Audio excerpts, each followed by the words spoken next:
Check one, check two. 1, 2, 1, 2.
Hello, hello, Sim fans. Welcome to the Thursday night stream. Appreciate you all being with me tonight. Hopefully your week is going well, my friends. And we've got not a long flight. We're just going to be doing a Salt Lake City flight to DFW, Dallas-Fort Worth, with you tonight. We're going to be leaving from some PAYWARE scenery from Salt Lake City to DFW. And yeah, we're going to have a ball tonight, I think. So we got a few in the house. Blando, welcome to the stream. Welcome, my friend. Glad to have you with us tonight. It's been a while. T-Mac, Voy, hey, how you doing? Good to have you. Aviation Spotter, as always, welcome and thank you, Aviation Spotter, and I appreciate you being a moderator as well. Welcome to the stream. And Rojo with us in the house. Rojo, thanks for joining us tonight, and all the rest of you out there. I know there's several of you out there, and hopefully more will be joining as we progress. I anticipate we'll have Frank Rose, we'll have, of course, Aces Down later on in the stream. I suspect, maybe not. We all have lives outside of simming, right? Well, maybe. But we'll go ahead and get started. Blando, I believe, SimFanatic made these tunes himself on his guitar. Yeah, right. I wish, Blando, I wish. Welcome, my friends. Definitely appreciate you all being with me. So we're going to be flying the beautiful Zibo 737. By the way, let's cut these tunes out for just a moment. We'll bring him back. We'll bring him back, Sim fans. I know we all love him, right? Something to listen to other than my mouth. So, I was getting ready. I was going to do, seriously, a couple nights ago, I was going to do the Airbus A320 with the new throttle pack that I have for the Bravo Throttle Quadrant in Microsoft Flight Simulator. And there's something weird. I don't know if it's a bug in the latest, is it 0.60? Update from Fly-by-Wire, but as soon as I would want to talk to ATIS or want to talk to the tower, my simulator would just come to a complete crawl. And so I was like, we'll just go with the Zibo tonight, and then maybe we can hit up the A320 with the throttle pack from Honeycomb later on. See if I can't get that figured out. I didn't have a lot of time, so we are in the Zibo again, and we'll see if I can land this thing. Because, all of you know that have been watching, I've been having some difficulties. I think I've gotten too used to the general aviation aircraft. I don't know what it is. I lost my mojo. I don't know what happened. I lost my mojo. So we'll see how I do landing at DFW tonight, Sim fans. But, yeah, let's check out the scenery here. So, again, here is the scenery. And it's not bad. It's not bad. I mean, we get used to Microsoft Flight Simulator, and it's kind of difficult to go back to X-Plane. But you know what? Some of the scenery is actually pretty dang good. So, it's fine. It's fine, Sim fans. So let's see here. We've got, just checking it out. So yeah. Be honest with you, Sim fans, I just forgot. Oh, yeah, ShortFinal. ShortFinal is the scenery developer for this. And we'll be landing at DFW, Dallas-Fort Worth, and that'll be Aerosoft scenery, which, by the way, we all know Aerosoft does quite a bit of scenery for, scoot my chair a little bit, for Microsoft Flight Simulator, which is kind of nice. But, let's just take a quick look. We won't spend a lot of time. But, we see we've got the Delta hangar there, maintenance hangar, and we've got the terminal, and we've got the tower there, and there's another tower, I think, somewhere around here. But it's not bad. It's not bad. Again, but hey, check out, Sim fans, check out those mountains in the distance, right? We've got the beautiful Ortho 4XP that we've got overlaid with the terrain mesh. There's the other tower I was looking for. So yeah, it looks decent, and as you all know, once we get up to 15,000 feet, it's all gonna look as good, every bit as good as Microsoft Flight Simulator, right? We know this. Okay.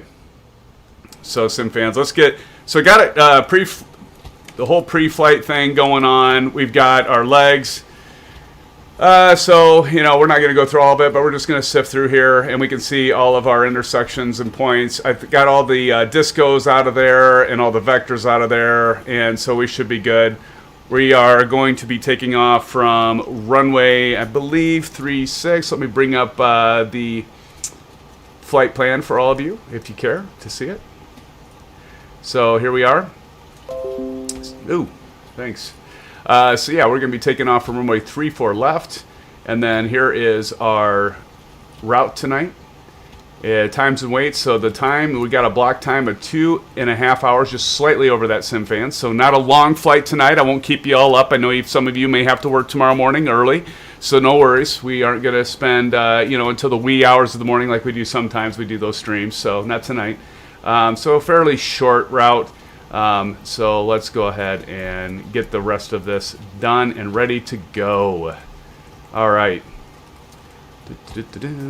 And, I almost hate to say it, but X-Plane didn't crash tonight, SimFans, so that's good. Like usually when I was pre-flighting this, it had crashed the last couple of streams, last couple of Thursdays, so far so good. I really hesitate to say that because, as soon as you think it, you say it, the universe is a crazy place, something happens. But so far so good. We've got everything loaded up here, so let's go to ground handling. And again, this is an add-on. It does cost money, but we're going to say drive away, and we'll kind of see, these ground service vehicles kind of running into each other here. Hey, how about that, SimFans? Did you see that the ground services from Latin VFR has come out for Europe? We've had it for the U.S., but for Microsoft Flight Simulator, it's now out for Europe as well, so check that out.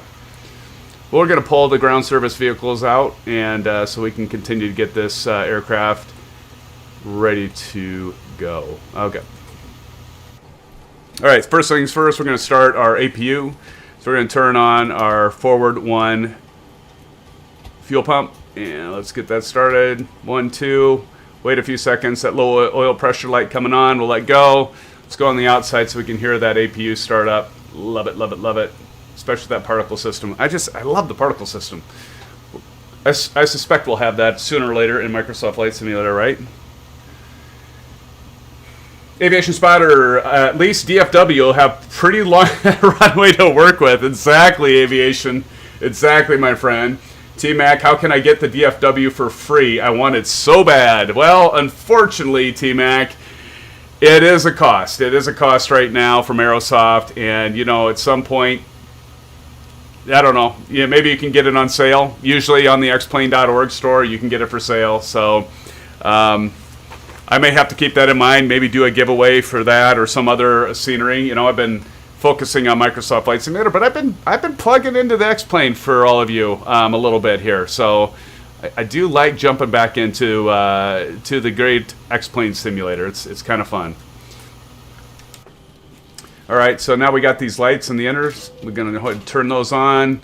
All right, so we got our APU generating power, and once we have that done, we need to start flipping our switches for the bleed. So we're going to hit the bleed.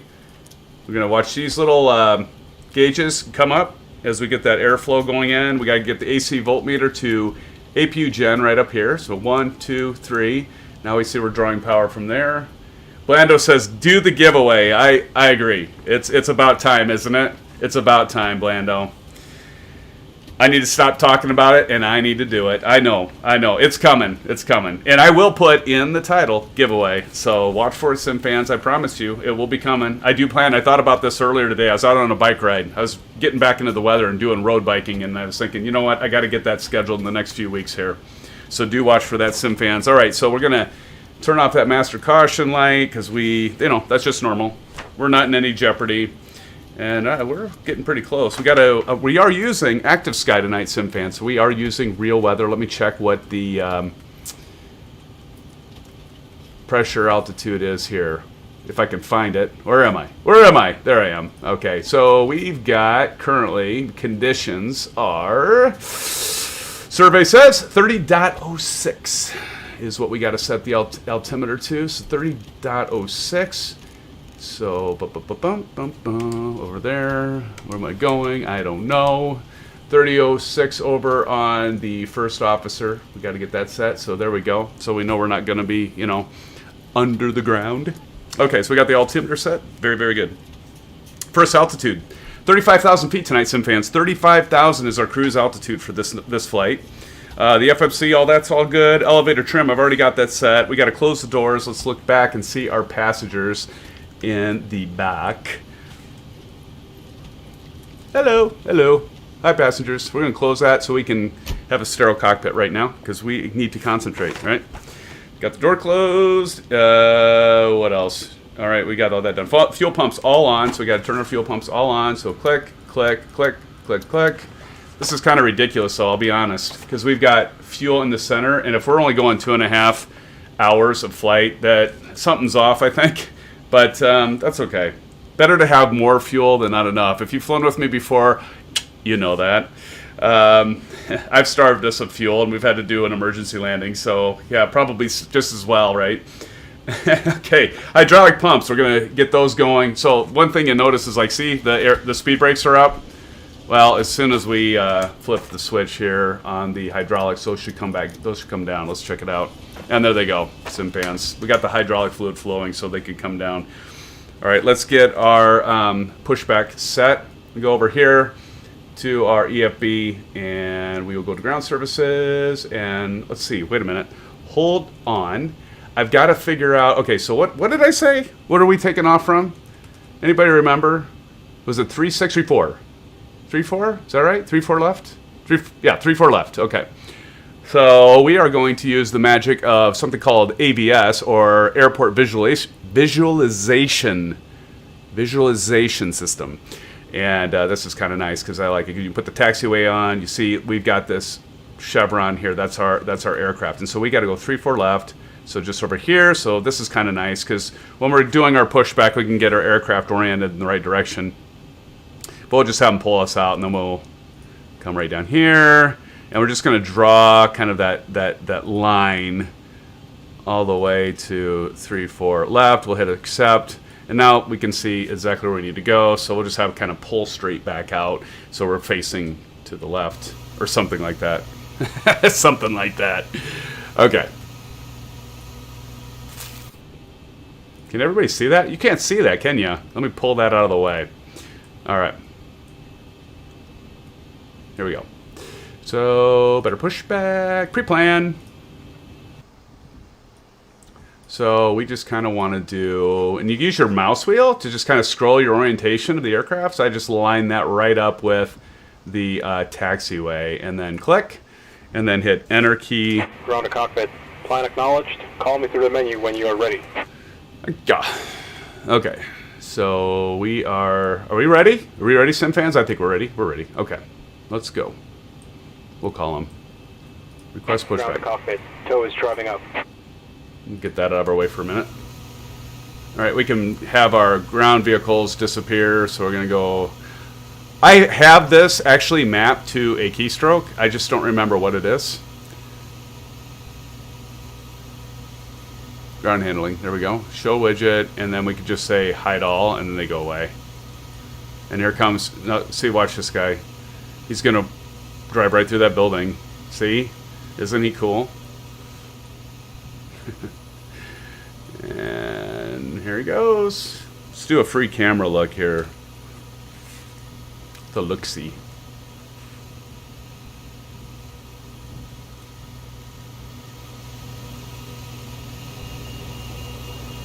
Oh, better disconnect that ground unit, huh? Okay, all doors and hatches are closed. Ready to connect. Somebody remind me before I push back and I lift up the parking brake. Speaking of which, let's make sure our parking brake's on. Yep, it's on. Okay. Well, we might as well go ahead and turn off the ground power unit. So we're going to go ground services, disconnect that guy. Yep, we heard it. Wow, that kind of freaked me out there for a second because you heard it power down. I think that might be new. I don't know. Frank Rose, hello. What damp day there is it, Frank? In Canada, Toronto. Welcome, Frank, to the stream. Glad to have you with us, my friend. Tow connected and bypass pin inserted. Release parking brake. Kyle, welcome. Nice to see you, Kyle. Glad you made it, Kyle. Good to have you. Kyle says, I made it. My internet has been out the past 3 days. Yikes. But you got the iPhone up for the stream, Kyle. Well, I am honored, my friend. Thank you for joining. It's good to have you with us, Kyle. Welcome to the stream, my friend. Good to have you with us. All right, we're going to disconnect the parking brake. Starting pushback. And you may start engines. We may start engines. All right. We are going to light the engines up, SimFans. So now go back to our technology. Yep, that's right. It's a paper sheet. It's a paper checklist. You've seen it. You've seen it before. All right, so we get to switch our packs off, left off, right off. We've got our thrust on idle. Look at the Honeycomb Bravo cam. We've got that set up for you tonight. And ground switch left. And I always like to try. I like to start the right engine. I'm just kind of weird like that. I like it.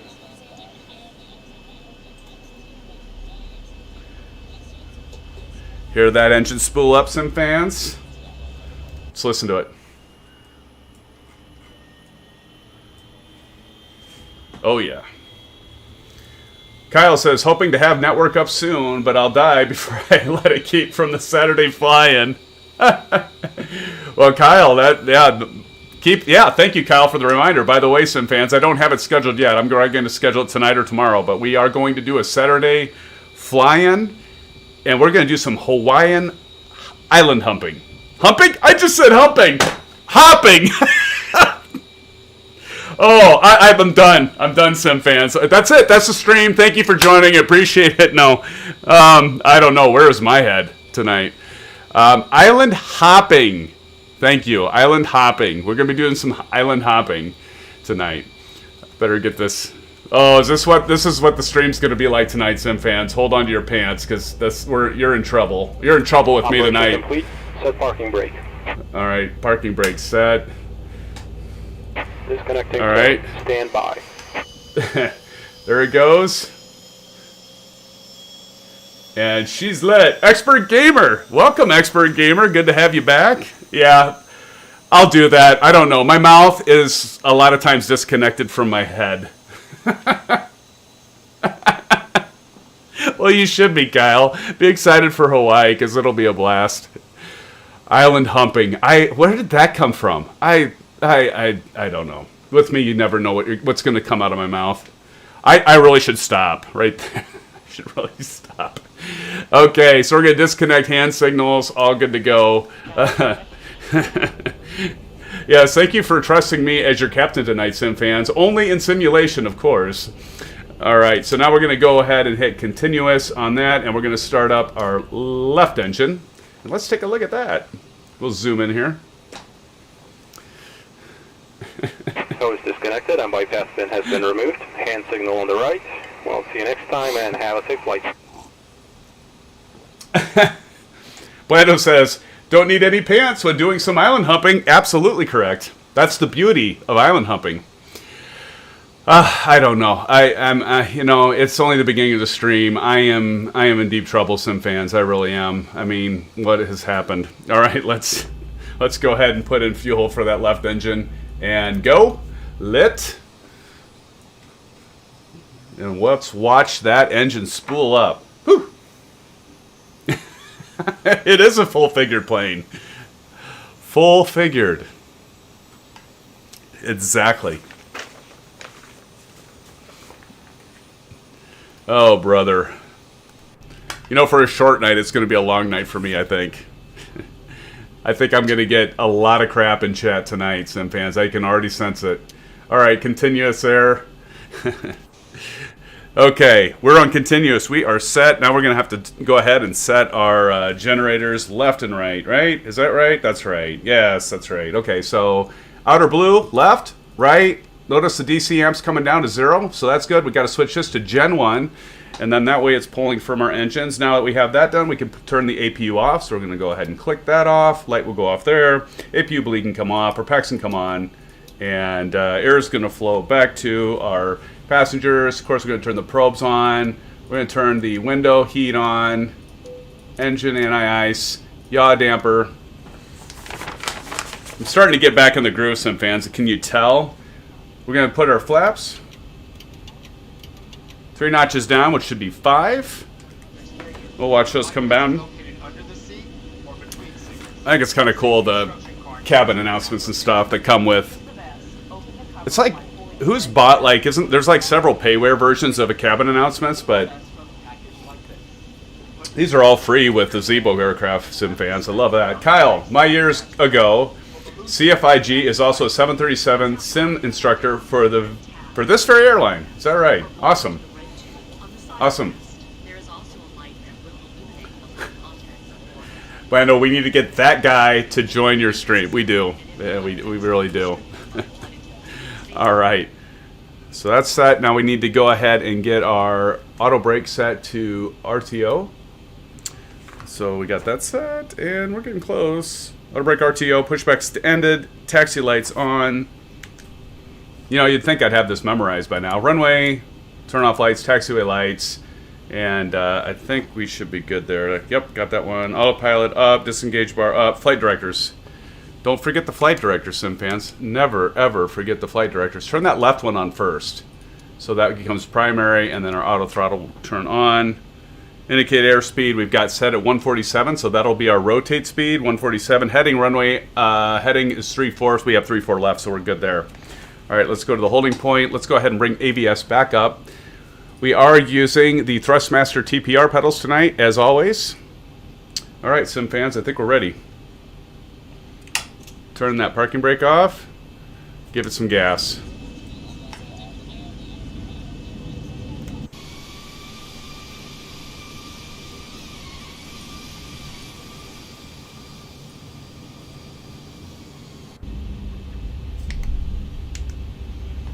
Gotta love track IR, right? Use your head as a joystick. How about that?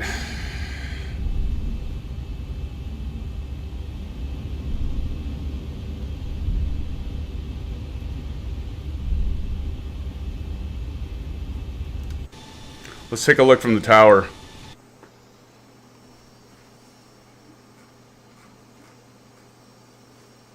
Isn't she pretty? She pretty. Love that American Airlines livery. Who's with me?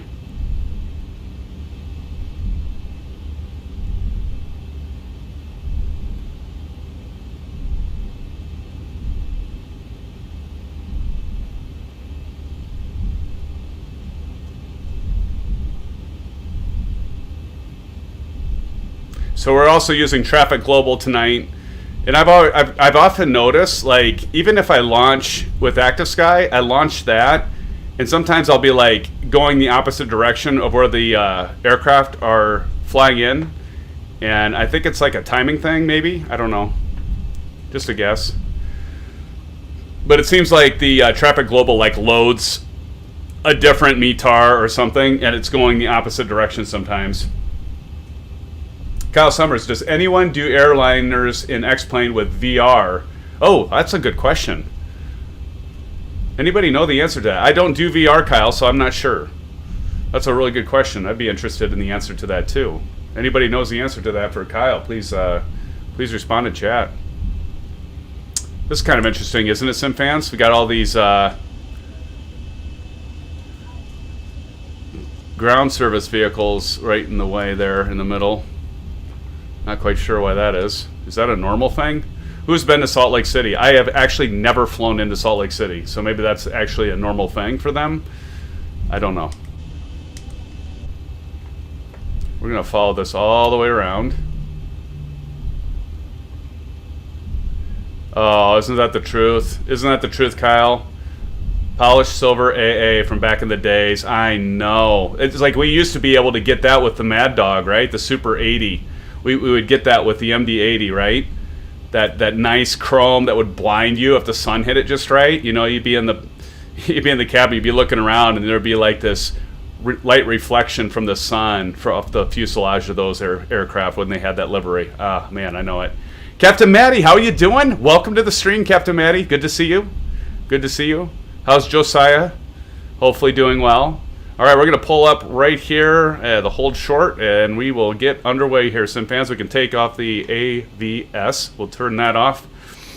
And I'm going to turn off track IR for just a moment as we turn on the parking brake, and we're going to go through the last items of the checklist, SimFans. So at our holding short point, we got to get our landing light turned on. That does work on the Alpha Flight Controls, by the way. It didn't used to, but it does now. Runway turn-off lights are already on. Taxi lights, we, of course, can turn those off. Turn those off. And position lights, we want to go to strobe and steady. So that's going to start those strobe lights going. TCAS, let's go ahead and get TCAS going. 1, 2, 3, 4. And then we got to get our wing lights on, and we'll hear the flight attendant's voice. Please be seated for departure.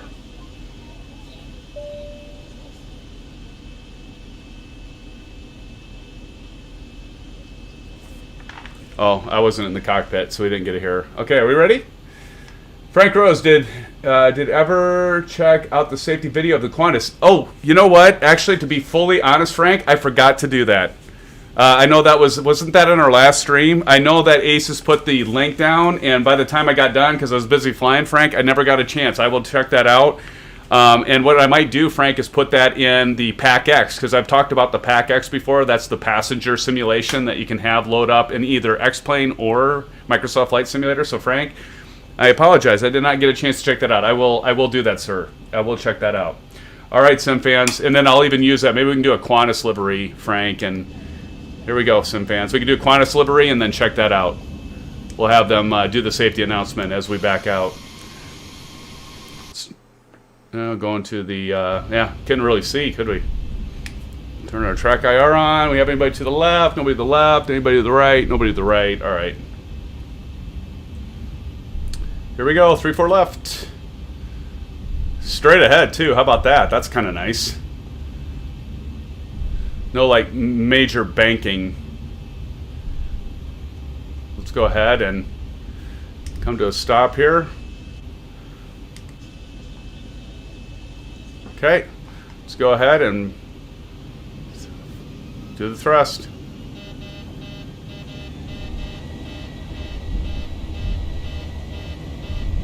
I gotta figure out why it does that takeoff configuration. Because I'm in takeoff configuration.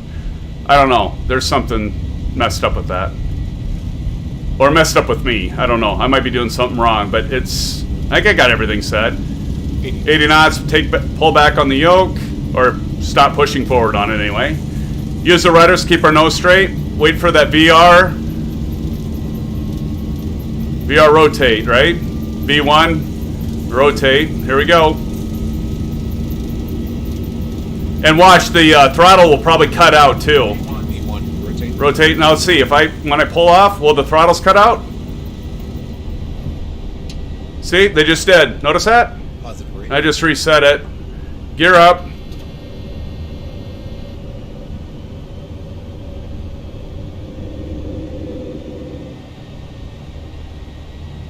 As we climb out into the wild blue yonder.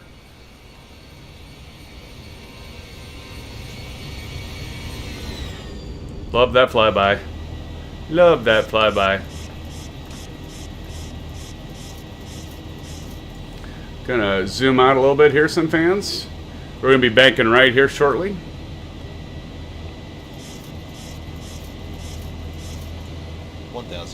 1,000 feet. VNAV, LNAV command.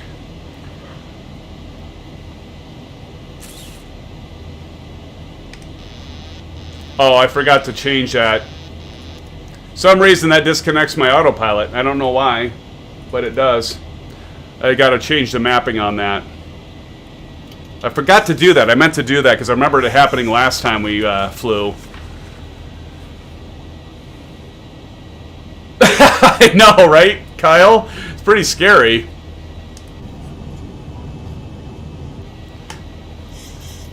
That gives you an oh crap moment, doesn't it? All right, time to put the flaps up. Flaps coming up. Flyby.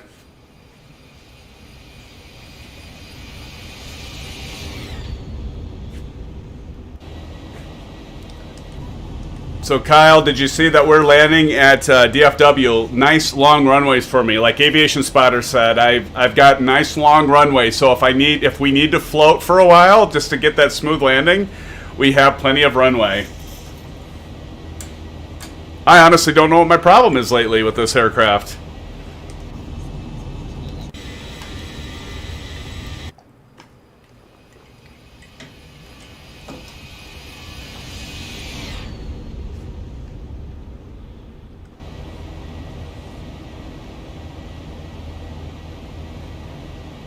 All right, we're going to be banking soon.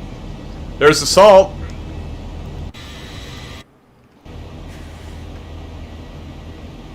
$8,200 feet. Where are those mountains? Because we're going to be turning that way. We'll keep climbing. Let's take a look at our progress on our FMC. We're going to fly over Bubby, 1858. Bubby at 11,000 or above. We're going to make that? Yeah, we're really climbing now, though. Look at our angle of attack just screaming up. There we go.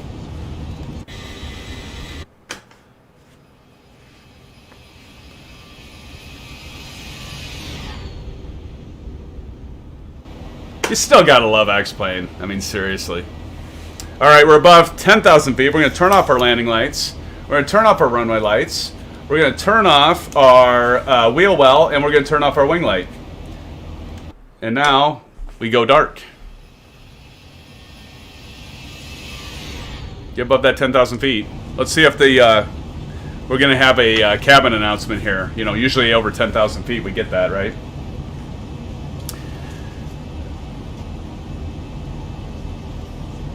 DFW, Kyle. DFW. Dallas-Fort Worth. Dallas-Fort Worth, my friend. Having a little turbulence as we go over these mountains. Look at the salt back there, Sim fans. Right over these mountains, Sim fans. Look at that. That's beautiful. Is that not beautiful? That's the thing that drives me nuts about Active Sky, though. It's that reset, you know, like Microsoft Flight Simulator. It's nice they don't like reset it. Although don't need to complain because at least it's better weather than the default weather in X-Plane, right? By the way, did you hear that the next version of X-Plane, Austin and the gang, the crew, they are going to really focus on the weather. They're really going to focus on the weather model. And how about getting some seasons, right? I mean, like, come on, Laminar. You can do that. Like, I mean, X-Plane's awesome and all, but the fact that we have to fly only when it's summertime, unless we have, like, special scenery packages that have the winter, the winter, you know, what's the word I'm looking for? Like I said, it's going to be a long night. Winter textures. Winter textures. You know, they have the snow textures in that. That's beautiful, though, isn't it? You gotta love the Ortho 4XP. It's just magnificent. And for free. For free.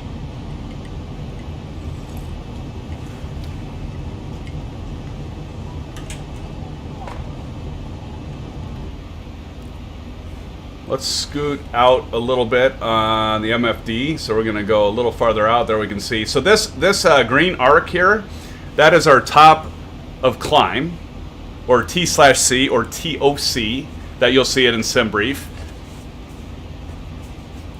How many of you use SimBrief? How many of you do commercial flying like this? If you do commercial flying, regardless if you're in MSFS or you're in X-Plane, do check out SimBrief. It's probably an obvious thing to state, but some of us are new to this. And so if you... Oh, we got our announcement here. But yeah, definitely use SimBrief. It's free. And did you catch my weekly top 5 announcements? Or did you check it? Did you catch it in the news that SimBrief is now going to be... Second.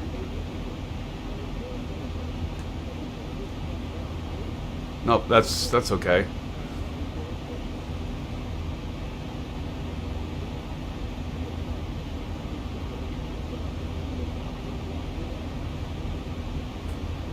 Shortly, we will begin our in-flight service. We offer a selection of complimentary beverages. Wi-Fi service is available on this flight. Connect to the AA in-flight signal and open your browser.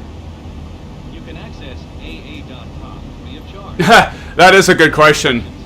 Aviation Spider, who doesn't use SimBrief? That is a good question. That would be the better question. You're right. AC power outlets are located at every seat. While you are seated, please keep your seatbelt fastened and visible to the crew when the seatbelt sign is on, as turbulence can happen unexpectedly.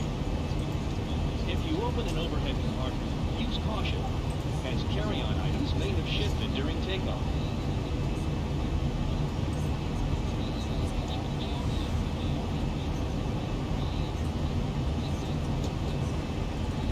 Yeah, so it's kind of cool they have that. No, that's a good question. Who doesn't use SimBrief? Kyle, you say, I use sectional charts and E6Bs. That's actually kind of cool, honestly. That's like real school stuff, right? Anyway, so, yeah, so SimBrief, so the developer for SimBrief that's been providing it for free is now joining the development team of Navigraph. And that is a subscription-based for charts, for updated ARAC. So, you know, but SimBrief is still going to be free. So that's good, at least for now.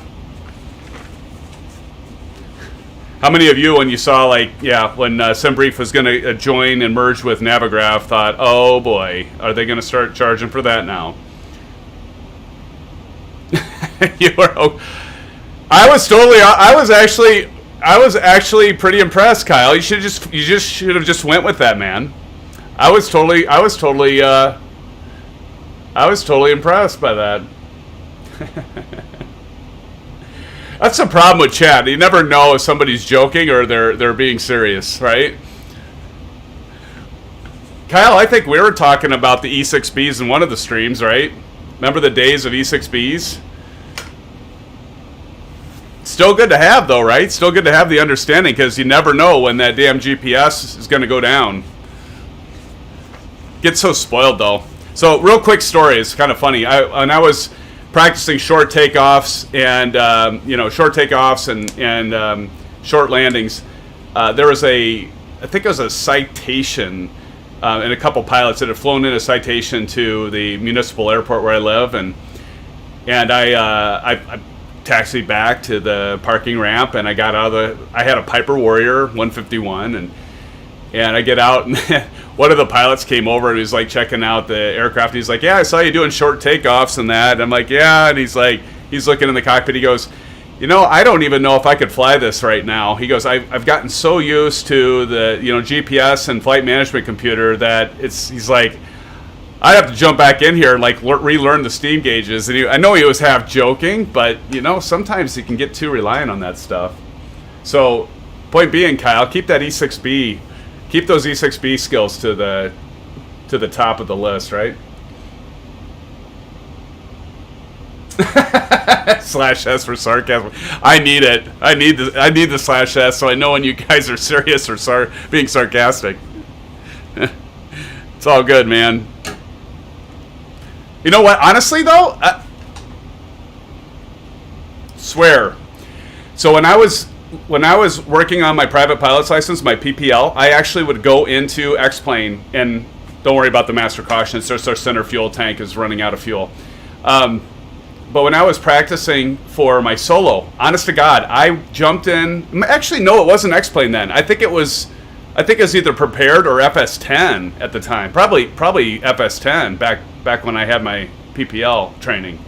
Anyway, I actually flew my solo flight in Microsoft Flight Simulator 10, and it helped. I mean, I did, because it made me think, like, planning it out and that, and you know, I couldn't use like sectional charts. Like today, the cool thing is with X-Plane and Ortho for XP or MSFS, you could actually use pilotage and use sectional charts, and it would actually work.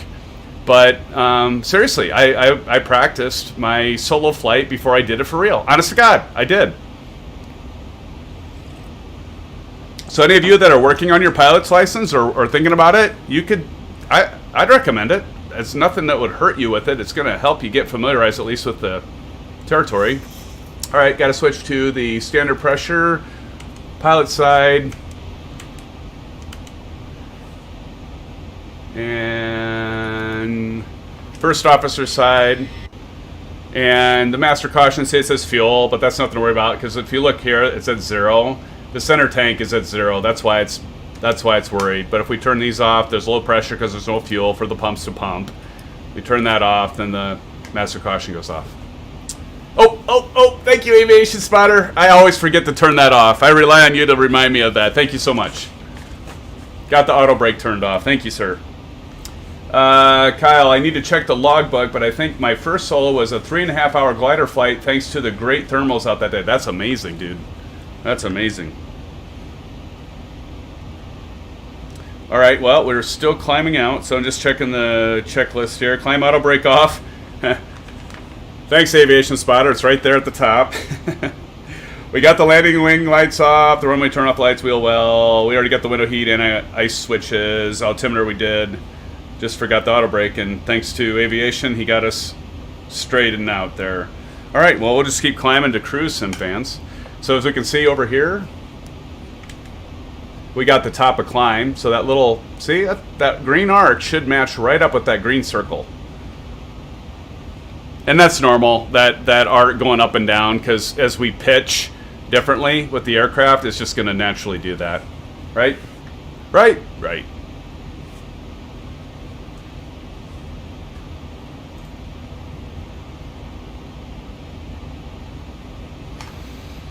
Time for another flyby.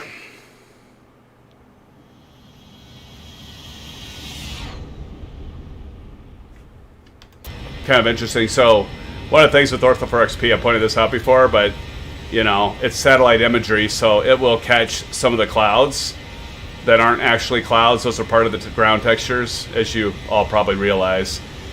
You know, I haven't really noticed that with Microsoft Flight Simulator. Have any of you seen that with MSFS? For those of you that use that simulator, it seems the textures seem to be pretty darn good for that. And you can choose Bing, even in Ortho4XP. You can actually choose Bing for your satellite imagery.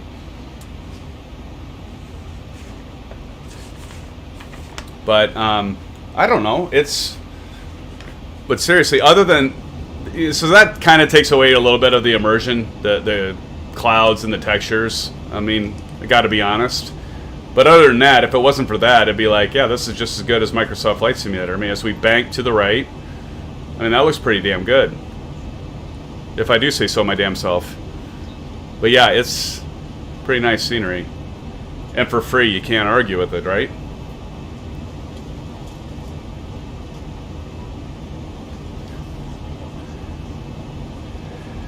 Yeah, yeah, Kyle, IRL, I don't even remember the last time I flew that. I'm actually not, let me put it this way. I don't have my instrument rating. I worked on it, and I did the exams in that, but for real life, I passed the exams, and I passed the CFII to be able to instruct on it, because I was planning on being an instructor. Still might someday. I don't know. I should think about that when I'm posting these live streams, right? Nobody would want to fly with me or get lessons from me, but anyway. But yeah, so I got the... you know, I did the test, and I passed those with flying colors, and I started working on my aeronautical knowledge and experience, and I just got into a band, and I did the drumming thing. I did the 80s rock band thing, and so I didn't get to my check ride for the instrument rating, and so I still got to do that. I do plan on doing it someday, Kyle, although, so just not done yet. Someday, my friend, I think, maybe. Maybe when I get closer to retirement, you know, that's the thing I'm planning on. If I can stay, you know, healthy, and that's my plan. Own my own aircraft. I rent right now, so at some point, you know, get an aircraft, get my rating, instrument rating, and fly the wife and I around to wherever, and yeah. Expert Gamer asks, how fast are you going? Well, right now we are going about approximately 283. It looks like we're slowing down because we're getting close to our cruise altitude, Expert Gamer. But we're going about 281 true airspeed. So,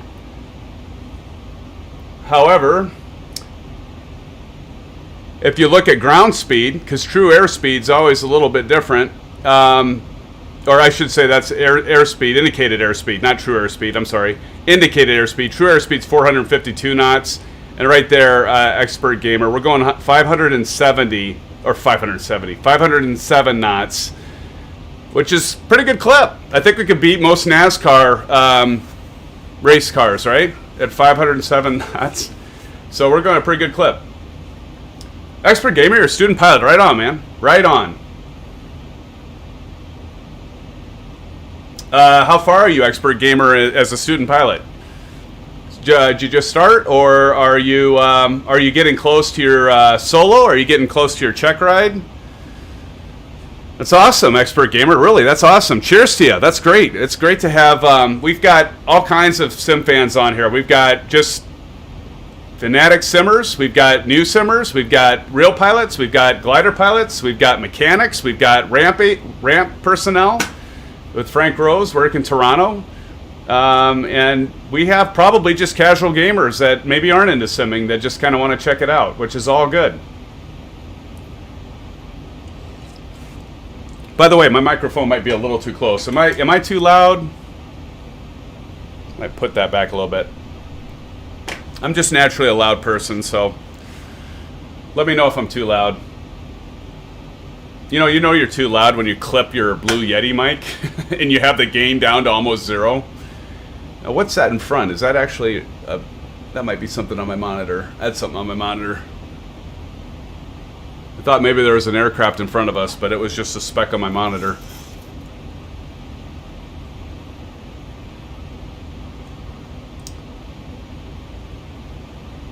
Expert Gamer says, "Oh, I done solo already and buttered." Nice, buttered the solo. Very, very cool. That's awesome. Good job, Expert Gamer. What are you learning in? What kind of aircraft are you doing your training in? Are you 152, 172, Piper aircraft, low wing? I did my training in the Warrior 151, low wing. Awesome. That's awesome, my friend.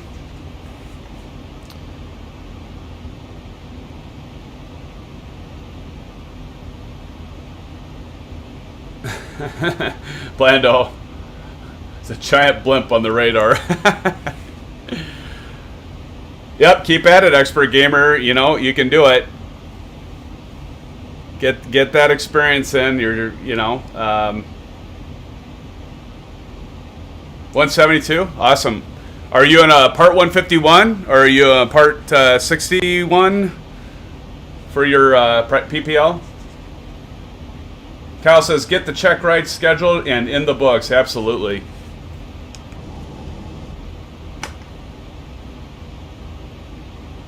Absolutely. Another time for another flyby, Sim fans. Got those contrails going. Like how they kind of circulate after you go by. It's kind of cool.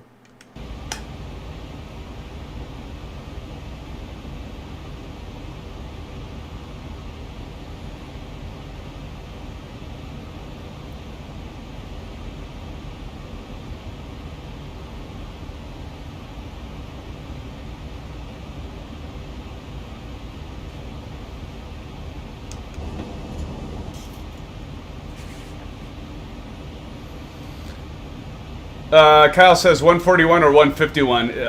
I think it's 140. Is it 141? I might have misspoke that. It's been so long. Chemtrail /S, yes. 141, I think, Kyle, is the right one. Did I say 151? I probably said 151. 141 is correct, if memory serves. You guys got to remember 151. It's been so long since I got my PPL. Like, all the numbers start to mesh. They just start to mesh. That's cool. Well, stick with it, Expert Gamer. You know what? I don't know how old you are, but I definitely, if I could go back and do it again, I mean, I like what I do. I'm an IT and I do love it. Yeah, it's definitely something. If I went back and I was younger and had a chance to do it again, I don't know. You know, it's one of those things. Like if I had, I don't know if I'd have like, I wouldn't have the relationships that I have now at work and my job, but more importantly, my family. So you know, it's all that stuff. Part 61 is by yourself. 141, yeah, 141 is what I meant to say. 141 has a syllabus and is structured. So expert gamer, if you're going through a school for it, you're definitely doing the 141. I misspoke. 151. I said 151, but I meant 141. All right, so cruise. All we got to do at this point, SimFans, is just check permanently our autopilot and FMC. It says center fuel pump, but we already turned that one off, so we're good.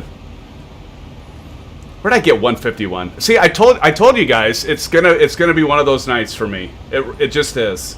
I just know it. That's okay. You guys will keep me honest. I know you will. And that's what I count on. Let's kick on some tunes.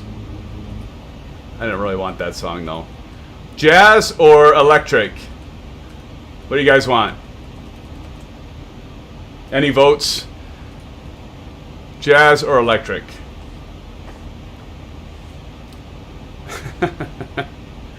Rose says, my license was in Buffalo.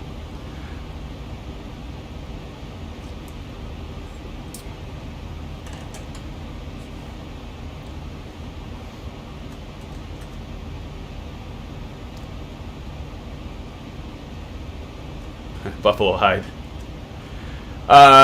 So the first one that posts, if they want jazz tunes or electric. Jazz. Okay, there it is. Blando says jazz, so we're going jazz. I'm going to say the first one to say is going to be what we go with, at least for the time being.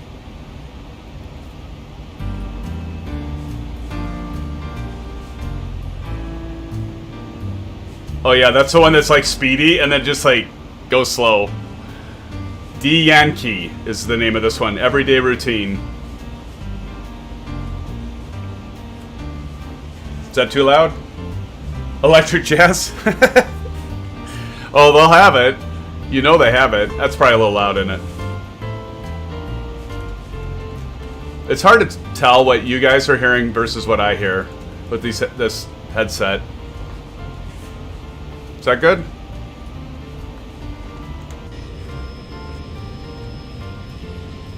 I don't know, guys. I'm nervous about the landing because I've got like all of you watching, and the last few times that I landed, I've just, although I did butter, never mind, it was the second time. I did butter the second landing last stream. I buttered it. The first landing, we won't talk about that. Let's just put it this way. It's amazing that the landing gear still worked after the first landing, right? We did a go-around. We were smart. We did a go-around. But yeah, that was really kind of horrific. I went back and looked at that and I was like, oh my god, what happened? What was I doing? Didn't need to fill out an NTSB report, thank god.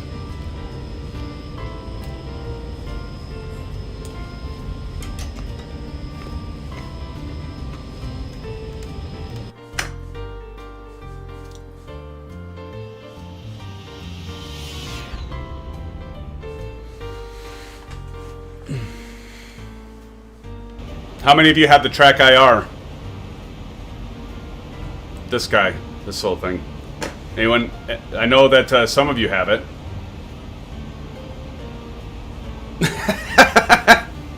I think you're right, Aviation. I do. I think you're right. Hey man, I tried. I was gonna practice last night, and I was pre-flighting the A320, the fly-by-wire, and I had the auto throttle, the Airbus throttle pack all set up on the Bravo, and it's like, okay, I'm going through the checklist and getting all ready and pre-flighting. I was like, oh, this would be cool. Maybe I can do this for tomorrow's stream, and it just went to a dead halt, and I tried it again, and again, every time I don't know, has anyone else experienced that? Maybe it's just me, but as soon as I'd call either ATIS or I would call the ground, or clearance delivery, it would come to a crawl, and I would go to the task manager, and my flight simulator would say very high on CPU, and I don't know what it's doing. So, and then I'm like, well, maybe I'll go on next plane. I'll do the Tolos 319. And did you all see that the Tolos has a new update as well? For those of you that have the Tolos A319, it was just released. And so I'm like, all right, I'm going to update that. And so I updated it. And it was getting late. And then it went into X-Plane. And like all my mappings for everything were reset. And I was just like, screw it. I'm done for the night. We're just going to go with the Zibo tomorrow. I don't have time to dick with it tonight. So that's why we're flying the Zibo. But aviation, I agree. I need to, but I want you to know I tried aviation. I did. I thought, I'm going to do Airbus. I'm going to surprise everybody. We're going to do an A320 flight. But yeah, I ran into that. 320 SimPilot. Actually, I did see that, Kyle. I was looking at, I saw some of his posts, and I agree, they look pretty good. He's an actual pilot, isn't he? I think he's isn't he a Airbus pilot, for sure? Hence the channel name. But yeah, I don't know if there's like some... Is that still too loud? Is the music still too loud? Seems a little loud. At least through my headset it does. I'm going to turn it down a little bit more. Turn it down to 10. But yeah, you're right, Kyle. Definitely a good channel.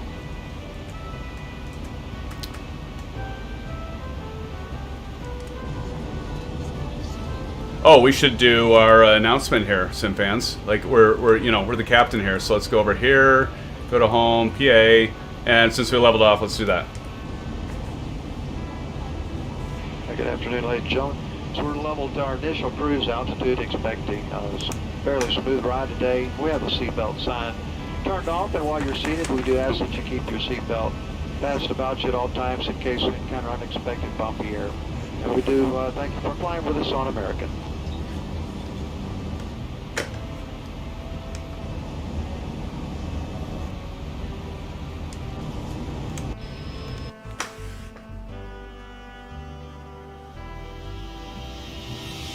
Why is it that never gets old?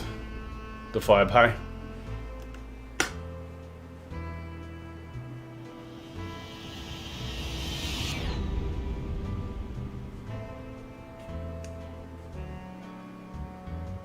There's our chemtrails, as you put it.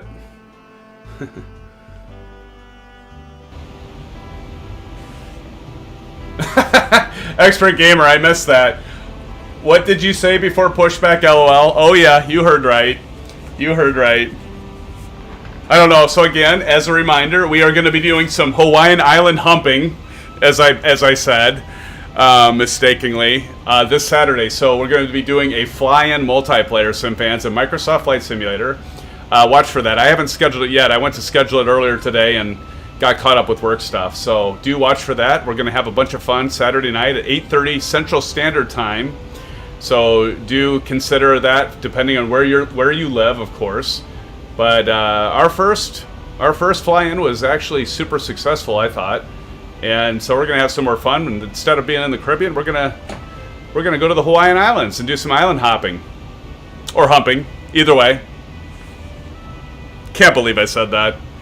That was not intentional, I swear. I was just like, island hopping, yes. I do look forward to seeing all of you, of course, right? For some, and by the way, if you don't have Microsoft Flight Simulator, that's okay. Come along for the fun. There are several of you that just watched, and we had a blast. Flying formation, aviation did his usual crazy stuff, like flying inverted with a CRJ 700. We had aces down, not quite make it over a huge boulder at Saba Island. And but you know what, it's all good. We had a blast. That's what it's all about. So give an opportunity to all fly together on Microsoft Flight Simulator. So I would love it if you would join us for Saturday night's live stream, 8:30 Central Standard Time this Saturday, Hawaii. Do watch for it. I'll post like connection details and everything. So I'll post my my gamer tag. So if you want to find me that way, you can find us that way, and we'll have a ball. I'm thinking we'll probably do the same route as the live stream of last Saturday, minus the last hop, because it did get kind of late. But maybe we'll just do that first you know, from Kauai on down. Yeah, it's a good question, Expert Gamer. I'm still waiting to hear about that. No news yet that I've heard of about it going DirectX 12. Definitely waiting for that, though. I would anticipate we're going to see some performance improvements, hopefully, by then. 2021. Yeah, 2021 is yeah, they're going to release it on Xbox Series X. You got to have a Series X, I think, to be able to play it on the console. And also, the Honeycomb, if you can get a hold of them. This is probably not good news for those of us that are PC gamers and simmers. But Honeycomb is making their Alpha and Bravo, and I suspect when the Charlie pedals come out, those will all be compatible with the Xbox Series X.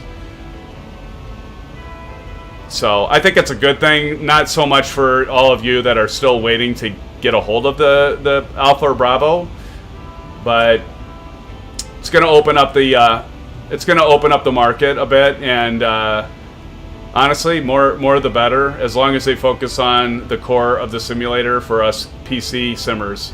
I'm okay with that. They promise that's what they're going to do. We'll see if that holds true. If it holds true, I'm good with it.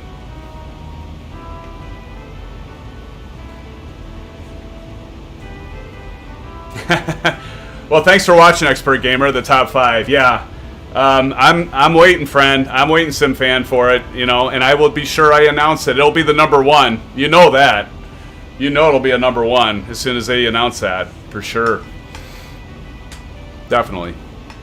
I'm also going to change. Aviation Spotter gave me a good tip, so I'm going to change the thumbnail for the top 5, and I did it for the last one after I'd already released it. But I'm going to put screenshots of either all or some of the top 5 announcements rather than just me doing one of these. Okay, so watch for that. I think that was good advice from Aviation Spotter, so thank you, Aviation. But yeah, but again, certainly Expert Gamer, I will definitely have that in the top 5 as soon as I hear about it. If any of you hear about it before me, let me know, and I'll make sure I make sure I put that in. By the way, Discord server link down below.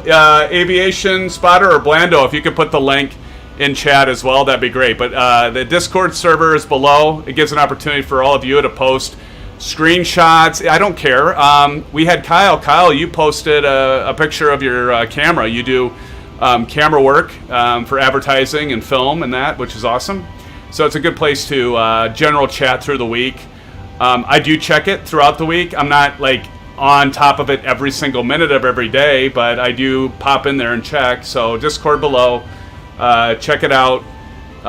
Do join the Discord server and post your images there of either simming or whatever. If it's aviation related or simulation related, it's all good. But even if it's not, like Kyle posted cameras, it's all good. We're interested in each other and we're a community, so feel free. Thank you, Blando. Thank you, my friend. So Blando just posted the link. Check it out. I do have a channel for X-Plane and for MSFS, but you can post wherever. I really don't care. There's a general channel. There's a multimedia channel for the different simulators, but honestly, I don't really care.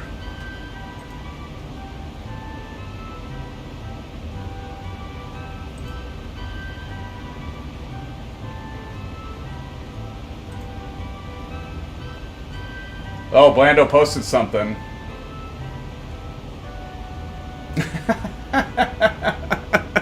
I didn't even know you posted that, Blando. That's good. All right.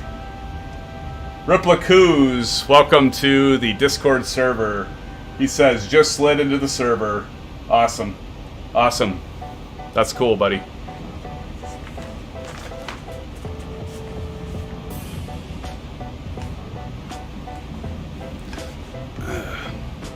Gotta get, like, situated here.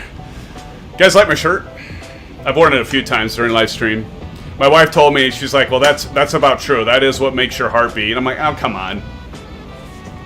Don't be that way. You know it's you that makes my heart beat. And by the way, is it only one thing that can make your heart beat? I don't think so. I think there's a lot of things in life that can make our hearts beat.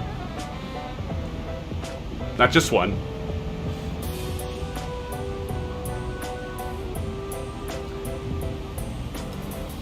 Let's see, Kyle, you mentioned, when did you post that? Did you post that? It's hard for me to see it. Oh, Kyle, you said, I missed that. Finally got to try out the Discus 2B glider last night. Stable at 5.2. Awesome. Yeah, Kyle, that's right. How is it? That new PC build is good? So you're going to be ready for the fly-in on Saturday with all of us? Kyle, that's awesome. It's the inner image, yeah. For sure, man. For sure. Absolutely. It's the inner mags.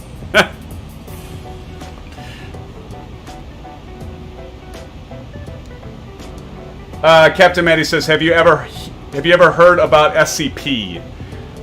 I don't know. What's SCP? I think so. It sounds familiar, but I might be thinking of something else.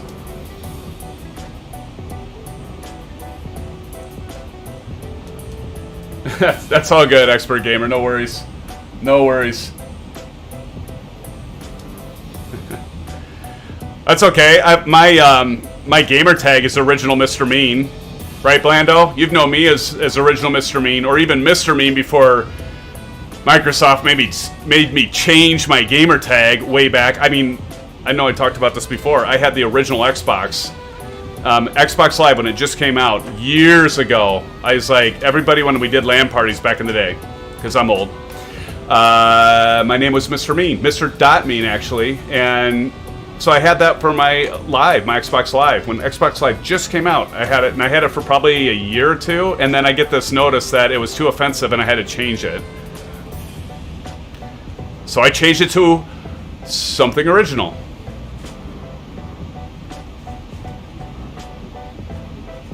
So anyway, yeah. I thought about changing it to SimFanatic, but I'm like, no, there's a lot of people that know me by Original Mr. Mean. I'm going to leave it that way.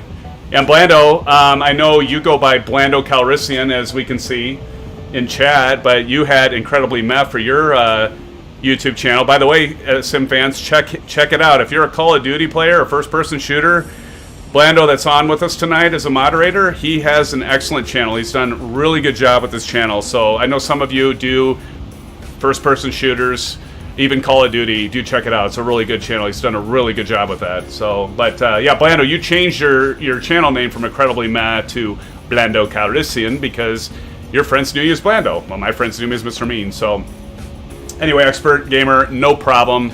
We all have different names and different things, so that's cool. It's good to make the connection, though.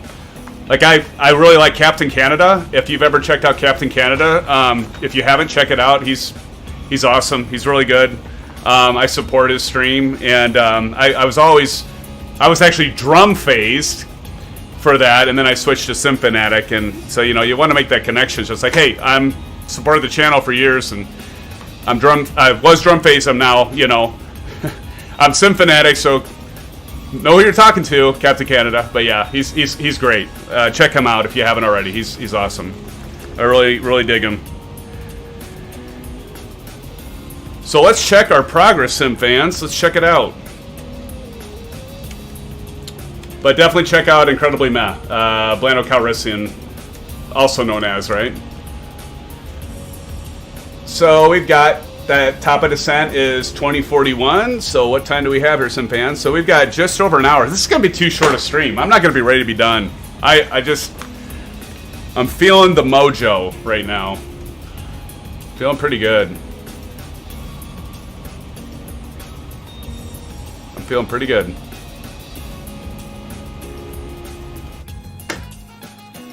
We'll fly by.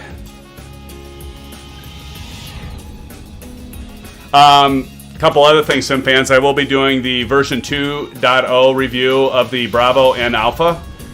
I know I talked about that last probably couple streams. I just haven't had time to do it yet, Sim fans, but I will be doing that. Actually, I was thinking about today, see what you all think, but I was thinking about like kind of following the format of my weekly top 5, but like doing, okay, here are the top 10 or whatever things that I think are great about the Bravo, for example, and here are maybe the 5 things that really could be improved with it, and maybe use that same format, I don't know. Or I might just be like, and then done. Keep it under like 5 minutes or something, but let me know what you think. I'm looking for all of your feedback as I do this stuff, so try to continuously improve. And you've all had great suggestions and feedback already for me, so it helps me help you. Let's see here. Okay, I'm a little behind here on the chat. So, Blanda says thanks for the shout out. You bet, buddy. No problem. Happy to do it. Least I can do.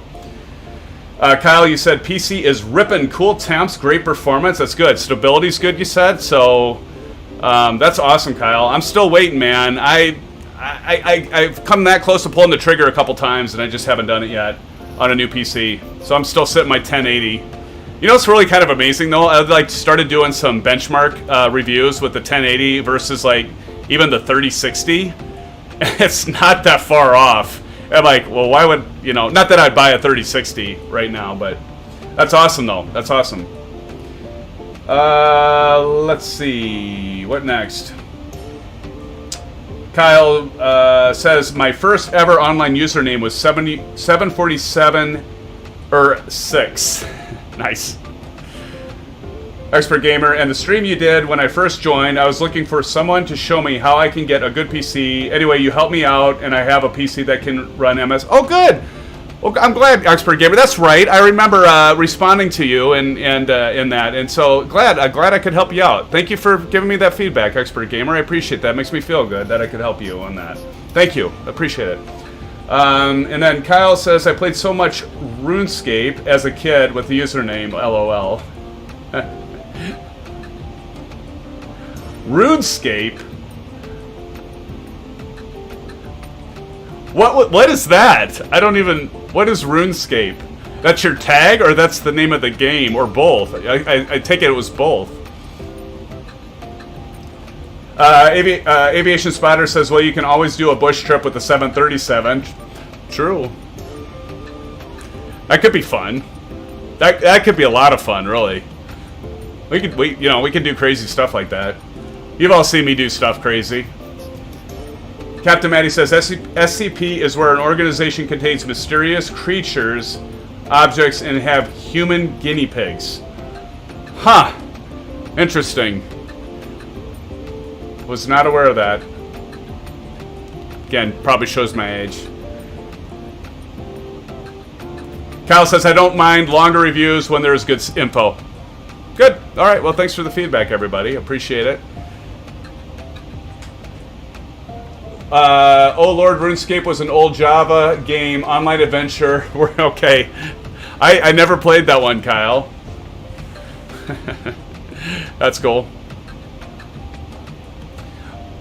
All right, SimFans. Well, I'm going to take just like a 3 to 5 minute break, tops, and I'll be right back. I have to hit the restroom, refreshing my soft drink,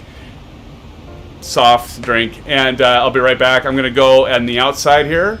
We'll keep the tunes rolling for you. Stick around. Don't go anywhere. You get to see me try to land this thing again and try not to blow the tires when I land. So, SimFans, as always, great being with you. Stick around. We don't have that long a flight left, so I will be back momentarily. See you soon.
Alright, Sim fans, thanks for sticking around. Appreciate it. Back with you. Little prog check here. 2040. We've actually made up a minute. 55 minutes to top of descent.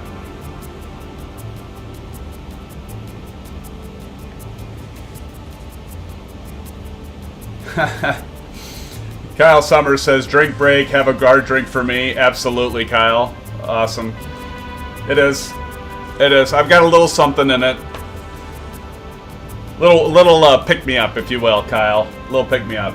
Expert Gamer, you can blow tires when landing? No, oh, actually, yeah, you can. I haven't blown the tires. I don't, actually, you know, it depends, Expert Gamer, on the aircraft developer. Honestly, I don't know. I've never blown the tires in the Zibo, so I should take that back. I'm not sure you can blow the tires in the Zibo or not. If you can, I certainly should have blown them last Thursday.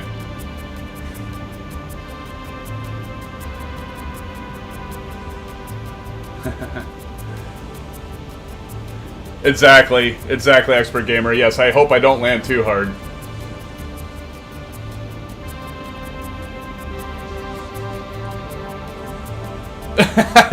That's true.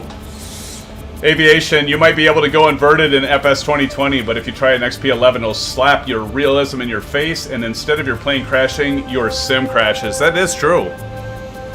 That is true.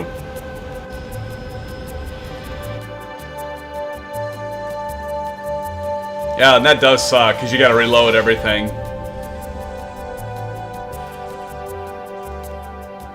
Look at those mountains. Let's check out the passenger side here. That's beautiful. Gorgeous. Awesome. Well, at least I didn't do that bad, Aviation. Honestly, I've never done that with the Zibo. Captain Matty says, did you hear about some Arab airlines added a new area to their airliners? I have not heard that, Captain Matty. What new area did they add?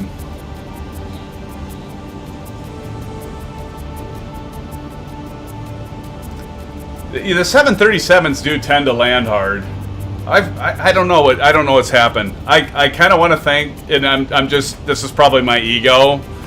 I kind of want to think that, you know, I've just been so used to Microsoft Flight Simulator that now that I've jumped back into X-Plane, because I've been doing like Microsoft Flight Simulator for like as an alpha tester, beta tester, and then ever since it's been out, and then I like relatively recently got back to X-Plane to fly these flights with all of you, and so I kind of try to think in my head, oh, maybe it's that, or maybe there's been an update to the Zibo that they changed the landing. Maybe it's because I use a Bravo quadrant and I'm not able to trim fast enough.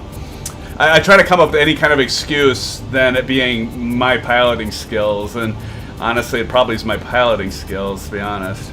I don't know, but I definitely have regressed. There's no question. There's something to be said about being proficient. You know, they always talk about that. You know that, Expert Gamer. You know, you got to fly to be proficient. You get used to one kind of aircraft, and you want to practice up on another. And I think that's essentially what it is. I'm just so used to flying GA in an entirely different simulator with a entirely different flight model, and so then I jump back in X-Plane and I fly the big planes with the X-Plane model, and I'm not approaching it the same way. So that might have something to be said about it, but it's me. I mean, let's just face it, it's me. I just need to practice more in one or the other. I'll just make up excuses.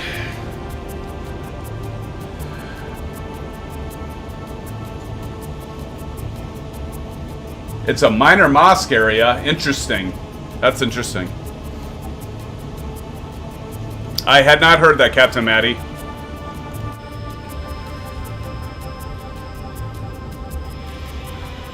That's really interesting.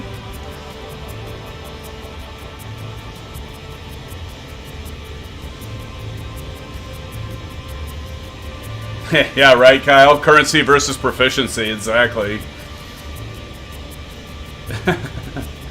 That's true.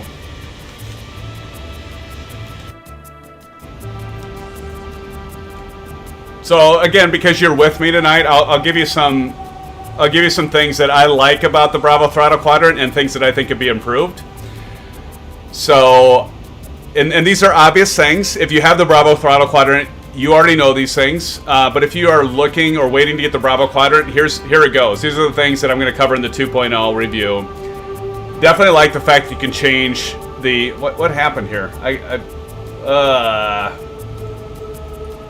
Hold on. I'm going to bring this up a little bit so we can see everything here. Let me pull that out. So, things I love. Indicator lights. Those are awesome. Autopilot. Awesome. I love the dial, but the dial's too slow. The dial goes in 1 degree increments, although they have done an update in Microsoft Flight Simulator, so as you rapidly turn that, it'll start going by 10 degrees at a time for every notch. But originally when I got it, it was only at 1 degree at a time, and it was just like, if you had to go like beyond like maybe 30 degrees of changing either your heading or your altitude, a few hundred feet of your altitude, it was really monotonous and took a long time, so it's just easier to go in a virtual cockpit and hit the dial there. But now they've actually changed that Microsoft Flight Simulator so it accelerates. So you start dialing that in, it goes 1 degree, 1 degree, 1 degree, but then it switches to 10, which that is a big bonus. That's a big plus. I already talked about switching out the throttle controls. Love that. Love the reversers. Obviously, how could you not love the the trim wheel? But I will say this: trim wheel isn't perfect. Thing I don't like about the trim wheel is the diameter is so small that you have to rotate it so much. And if you look in, I'm going to turn down the volume on this. It's way loud, at least in my headset. Let me turn that down. So, when you look at the control settings, like each rotation back towards you is like hitting a switch multiple times. Each rotation forward is like hitting a switch multiple times for up trim, down trim. So it works. It's great. It's really good for general aviation. It'll make your landings a lot easier when you're doing GA. But what I found with the 737, and this is part of why I was doing such hard landings, not all of it, but I just sit here and I'd be just cranking on this trim wheel to get it to like nose up, nose up, nose up. And so because of the diameter, you look at a real aircraft look at that. I hit that, so turn that back on. But yeah, so anyway, the diameter, that could be improved. Well, I don't think it can. There's not enough room. There's not enough room here to clear. So it's fine. It's great. It's awesome. Don't take this as criticism. It's just some of the things that, want you to be aware of. The other thing is, I've talked about this multiple times, this dial right here, I got my pinky finger at, all they got to do is simple fix is just make that white. Like, make the selector indicator white so you can see the thing. I mean, I am obviously wearing sunglasses, so I'm making it more difficult to see it, but I'll tell you what, I can take my sunglasses off, I still can't see it. So all they got to do is paint that white, and then you can see it better. That's a super easy fix and should be done. And let's see, what else was I going to say? There's a few things that I'll get into on the, even though I haven't done it a lot, I will talk about the Airbus throttle pack. Some things to be aware of with the reverser and the placement. And there's like, they're magnetized, which is actually cool. So like the auto throttle disarm, actually those red buttons are magnetized and they can be switched so you can do four levers or 2. That's awesome. I love the fact that this is, you can do so much with it. So let me just say this: for $250, best throttle quadrant in the market, bar none. There's no issues with it, period. Get it, don't wait. So these things that I'm pointing out that I say could be improved, or maybe something to note they can't be improved, like the trim wheel, they're not going to be able to make that bigger, because this would have to set out farther to clear. They're not going to do that, and they have only so much room to work with. They have a price point to make $250 to make it affordable to all of us. Again, I am not complaining. This is worth more than that. I think this Bravo Throttle Quadrant is worth double that price. I think it's worth, if not double, it's at least worth $350 or $400, in my opinion. When I compare it to what else is out there, it's worth more. So Honeycomb has nailed it. They've done an excellent job. So when I say some things to note, it's not complaining. It's just I'm just being honest. There are things that you want to be aware of. but yet that functions. It works. It's great.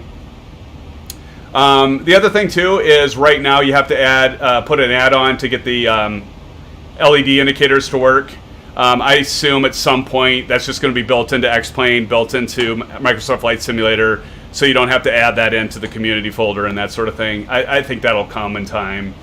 But yeah, everything, I mean, it's great. The different levers, the configurations, you can manipulate to single, double, dual, multi-engine, complex, general aviation multi-engine, commercial single, commercial double, commercial triple, commercial quadruple.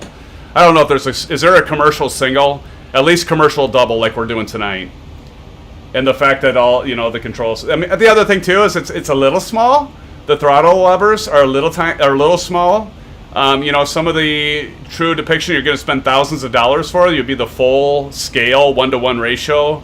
But again, they're making it work. It's versatile. It works with all kinds of configurations. There is nothing else on the market, bar none, nothing that'll compete with this right now. Nothing. They have nailed it. Up, down, sideways, forwards, backwards, every way they could. They have nailed this thing, in my opinion. Is it perfect? No, but what is? Name one thing that's perfect, right? That's out there. So, anyway.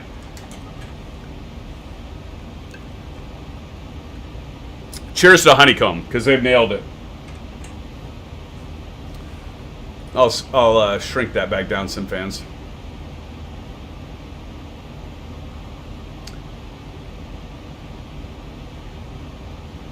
And where the hell was I? There we go. Who can guess that movie quote? That movie line? And where the hell was I? I'll give you a hint. Naked. We'll get some tunes back on.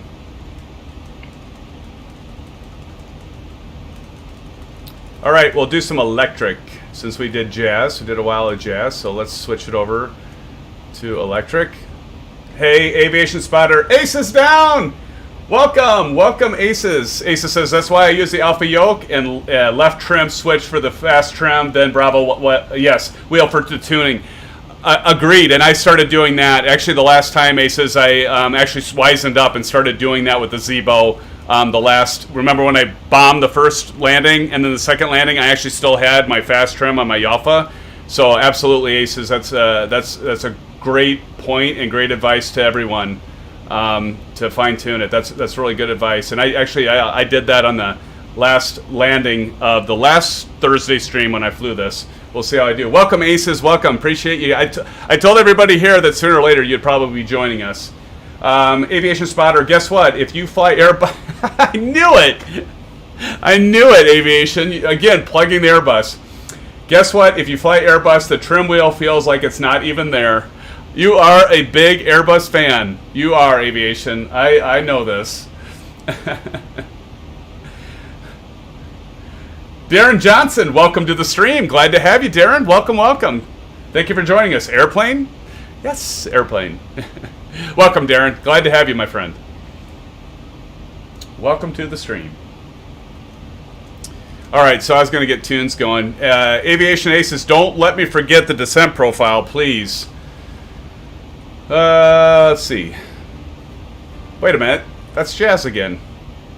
I didn't mean to do that. There we go.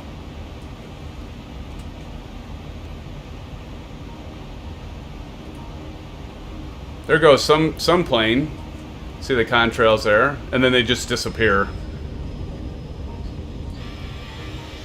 Not sure where they went. Oh well. All right. Anybody will remember when we looked at our flight plan where we're landing? If we don't, there's an easy way to figure it out. We go over here, iNet ref. That's gonna be a little loud, I think. Hold on. Let me turn the music down.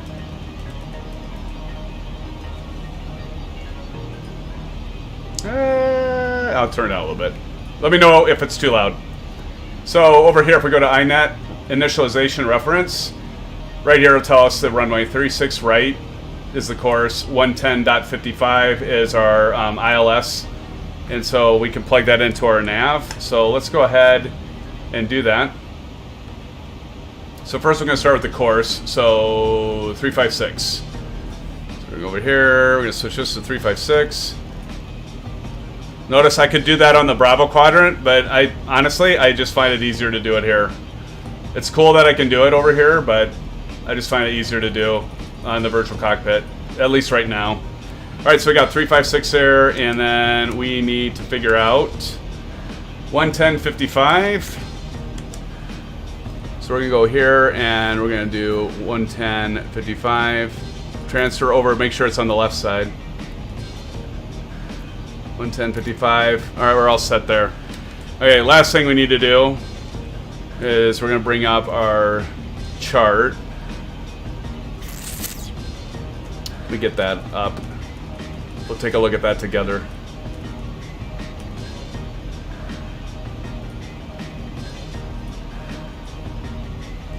I forgot to map the Chrome here. Hold on. Take me just a minute. There we go. Okay, so we're landing at DFW. We go to DFW, and again, we are landing on 36 right. So we're going to go down to 36 right. And it's an ILS tonight, ladies and gentlemen. 36 right. So it is this chart, and this is free, by the way. And so we're going to be landing directly north. And so let's take a look here. So there's our, see, that's a little different. Don't worry about that. See, it says 356. And, oh, we did 356. Sometimes you'll find that off. I thought we did 355. 356, that's fine.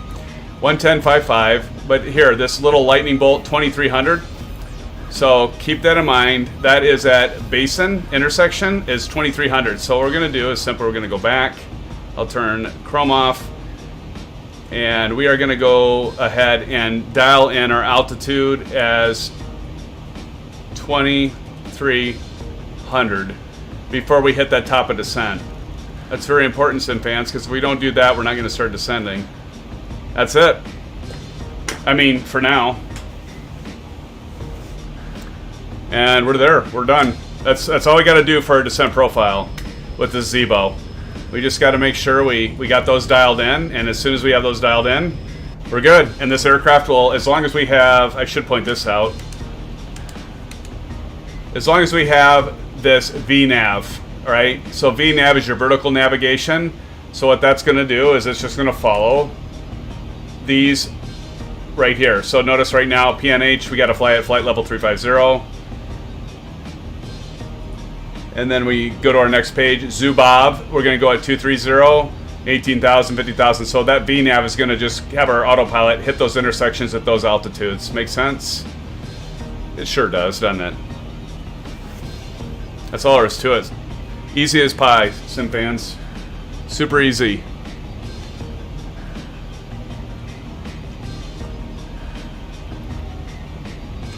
I can't believe we're already going to be hitting our top of descent. I mean, it's Thursday night. It's only about 10:09 in Central Standard Time. Aces, I know it's 11:09 where you're at. Kyle, are you back? You're at California, right? If memory serves. You were at New York, but I think you're in California. So what time is it there? It's probably... How far back is California? Is it 3 hours? Is that right? So it'd be 7 there, or is it 2? I forget. 3 hours, I think.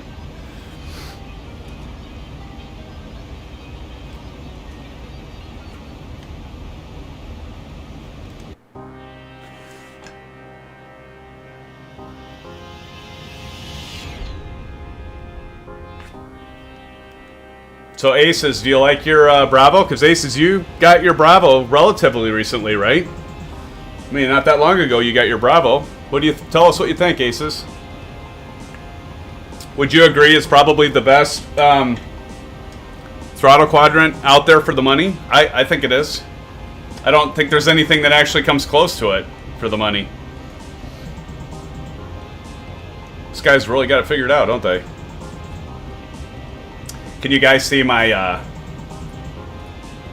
hold on.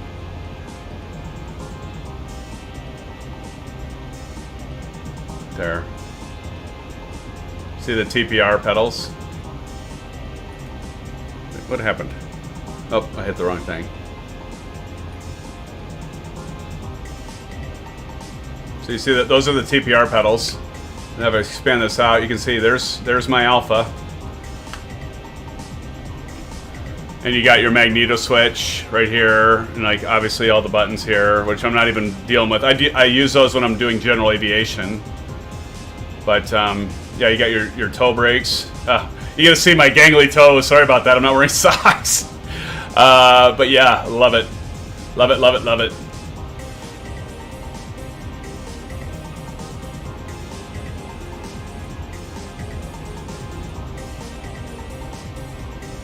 Drop that back down. Can't wait for the Charlie pedals to come out though. That'll be sweet.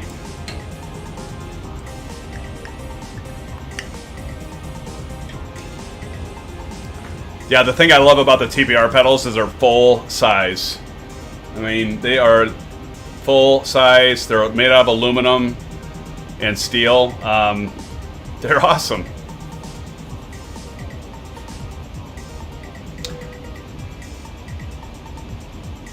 Aviation Spotter says, I'd actually much prefer a yoke instead of a side stick. I agree.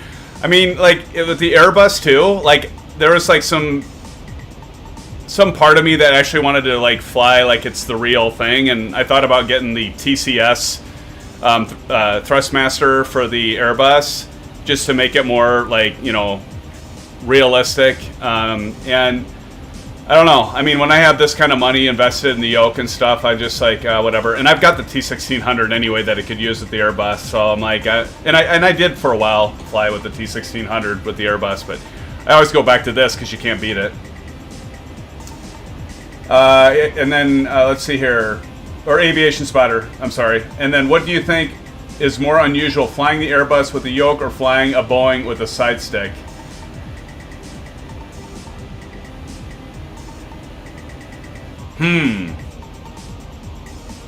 Definitely would have to say, because I fly Boeing so much aviation, that I'd have to say it's more unusual for me to fly a Boeing with a, it's a good question, but to fly it with a side stick, that seems wrong. I mean, honestly, I used to do so much jet fight. I mean, my thing used to be like DCS and Janes, if you guys remember that. I used to do fighter pilot stuff. Check out, I've got an old video, I still haven't posted, I haven't removed it yet, but I do a aircraft landing with the FA-18 and DCS, and I nailed it on my second try.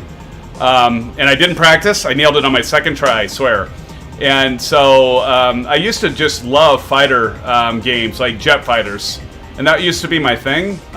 Aces, I know you like the World War II stuff, hence Aces Down, right? And I did like IL-2, if any of you know about IL-2. I used to do a lot of jet fighter stuff. But, you know, that's where I got interested in aviation, along with flying with my uncle when I was a kid. But yeah, but then once, I don't know, I've always loved Microsoft Flight Simulator though. Always have. So, but I'm more into that now. So moving down here, let's see. Kyle says, you'll nearly fly over my old hometown in Texas. That's cool. What was your old hometown, Kyle? Just past 8 p.m. Okay. All right. Aces, yeah, I love the Bravo. Haven't really used others to compare it to, but from the research, yeah, they nailed it. Yeah. Yeah, I had the CH throttle. I had the SciTech, you know, the ones with the 3-axis. I had 2 of those to make 6 accesses. I mean, you know, for the price, you know, you're not going to pay $250, but it's no comparison. What is your TPR spring orientation? I've got, you probably noticed, I've got, I'd have to duck down there to remember. Kyle, I think I moved them and adjusted them 1 notch up so the pedals were more vertical, kind of like the Piper aircraft is that I flew getting my PPL, because I think they were like 1 notch down. I don't know what the setting is. I can definitely check after the stream and let you know. But I've got them. I think on the notch it gets them. Well, I think they're 1 away from the most vertical you can get it. Wakachi. Did I pronounce that right? Probably not. Texas? Cool. Oh yeah, Kyle. Oh dude. So I had the original CH yoke. Remember that? What was it called? It wasn't even the Pro yoke. It was just like CH yoke, and it was a serial connection. Remember this? Aces, I know you know what a serial connection is. Remember the serial connectors? Or the game port? I think it was a game port, actually, not serial. But it was a game port. It was like with those 15 pin. They look like you were plugging in a printer. And there was a card. I had like the original CH yoke. So, Kyle, I hear you. And I also had another fighter stick from CH. I mean, CH used to be like about the only thing for that stuff if you wanted halfway decent flight controls, right? And they are still producing stuff, but yeah, I remember those days, Kyle.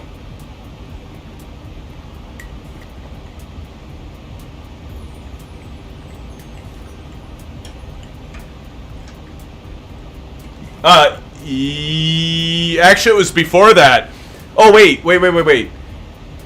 Okay, so the Pro had the different colored stuff. So they had the, I think it was the gray and the blue and the red for mixture. But I had the one that was just all gray. So yeah, it did have, I'm trying to remember. Did it just have a throttle or did it have, I don't think it had mixture.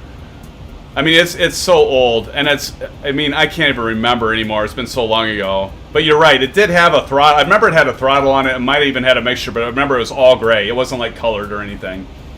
Yeah. Game port, wasn't it, Aces? Weren't they called the game port? But they were like, it almost looked like you were plugging a printer in. The old printer parallel connectors for the printer, old printers before USB. Oh man, I am dating myself, SimFans. You should just mute me right now. I mean, I don't think you can see my gray hairs. Yeah, you kind of can. That's so sad. Okay, yeah, Kyle, it might have, actually, maybe it did. It might have had it. It seems like maybe it did. But they were all gray. Yeah, you're right. Yeah, those were, I mean, it did the job, right? But it was all plastic. Oh, we're descending, SimFans. We hit our top of descent. Can you hear the engine spooling down?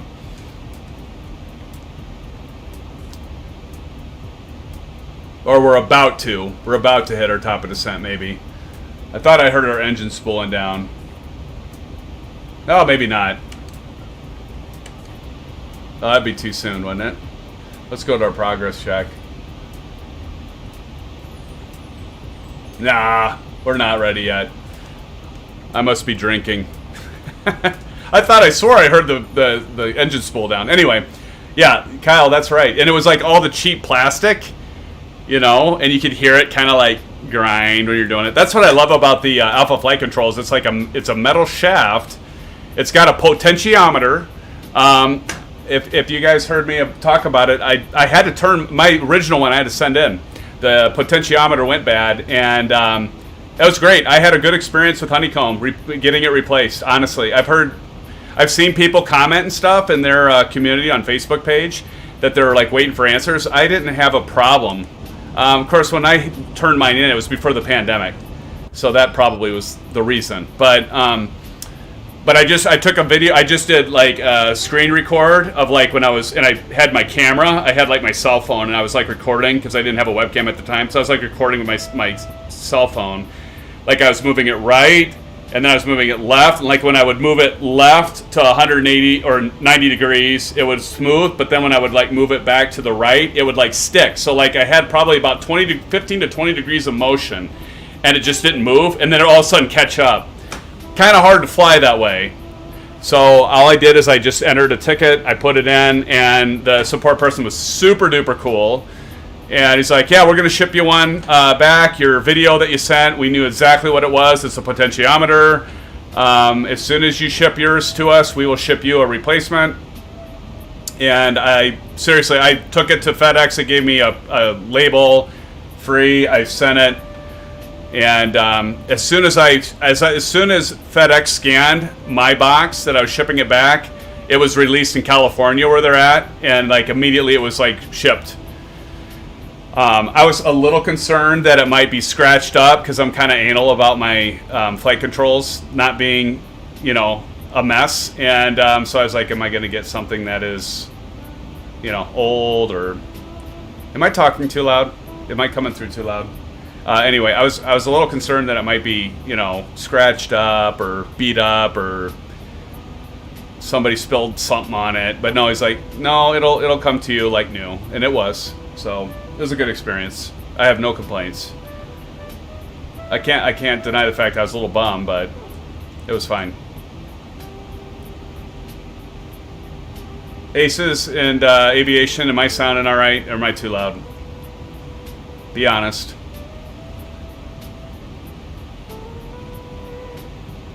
Yeah, I thought, Kyle, it was just the throttle, dude.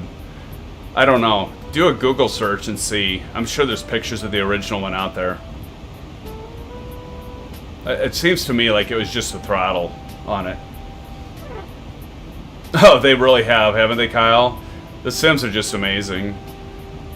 I mean, I remember as a kid, I was like, oh, someday it'll be like flying real world, right? I never thought it would be like the actual depiction of the world. I just thought it would look real.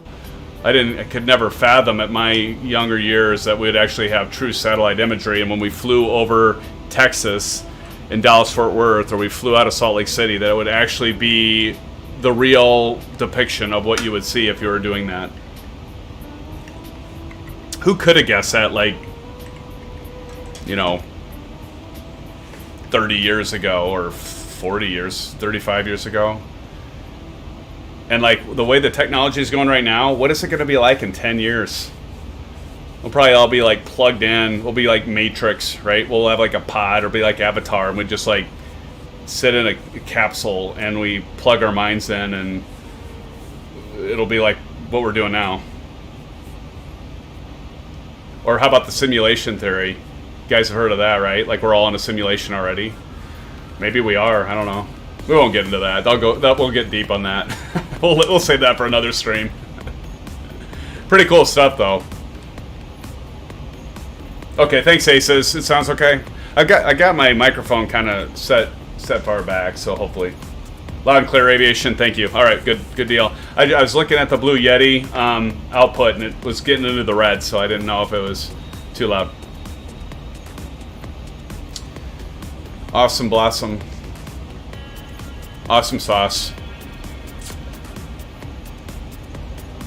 I'm a little, I don't know, guys. This landing, at least like aviation, like you said, at least I have a long runway to land on. I don't know what my deal is lately. We'll see how I do tonight. You guys have been really easy on me though, so I appreciate it, because you guys could really be hard on me.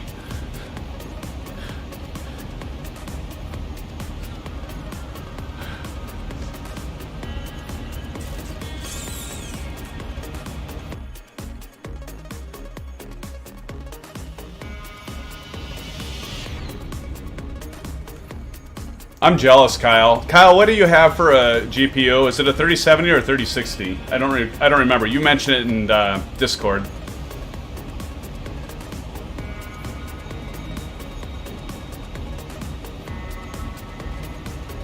By the way, SimFans, if you haven't already, please smash up the thumbs up like button. I see already many of you have. Thank you so much.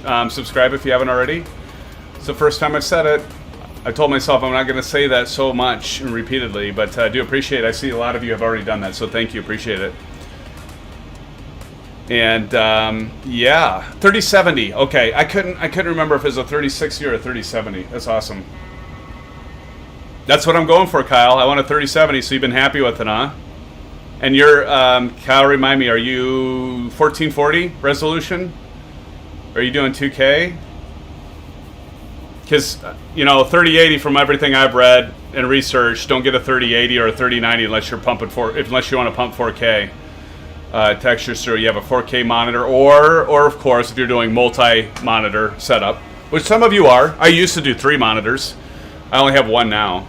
3440 by 1440 Alienware 34-inch G-Sync monitor, and I love it. I absolutely love it. I mean, I had 3 Asus, but there were 3 1980 by 1024 monitors, So technically, I actually had more a higher resolution when you add all those three together, but I actually kind of like the 34-inch better. I don't have to deal with the bezels. So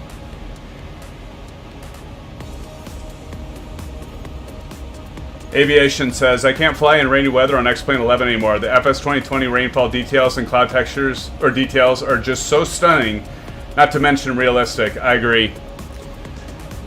The simulator also has rain on windshield by default. Yeah, it's so cool. I agree, Aviation. It's so nice. I know that and how do they do it? You know what I mean? It's like, how did Asobo do it? I mean, they make... Okay, so, like, Kyle, you've got a ray trace, you know, RTX. You got an RTX 3070 card, ray trace. And, like, I've got a 1080, but I swear, I'm in Microsoft Flight Simulator. It looks like there's ray tracing with the reflections in the water and everything. I just... They're doing amazing stuff.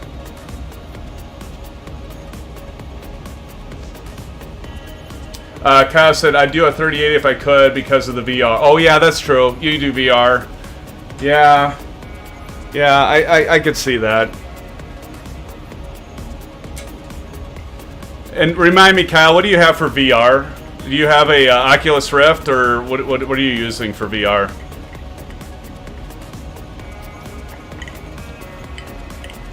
I can't knock it because I haven't really tried it, but I'll tell you what, I love the Track IR because I can see all my controls and switches and everything. I think if I went to VR, I don't know if I'd like it as much because I wouldn't be able to see everything. I'm sure for immersion factor, it's second to none, right? And they've so much improved the VR stuff. Quest 2, okay, cool.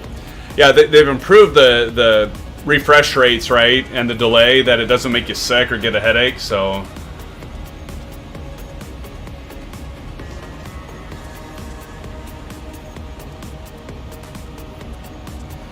Yeah.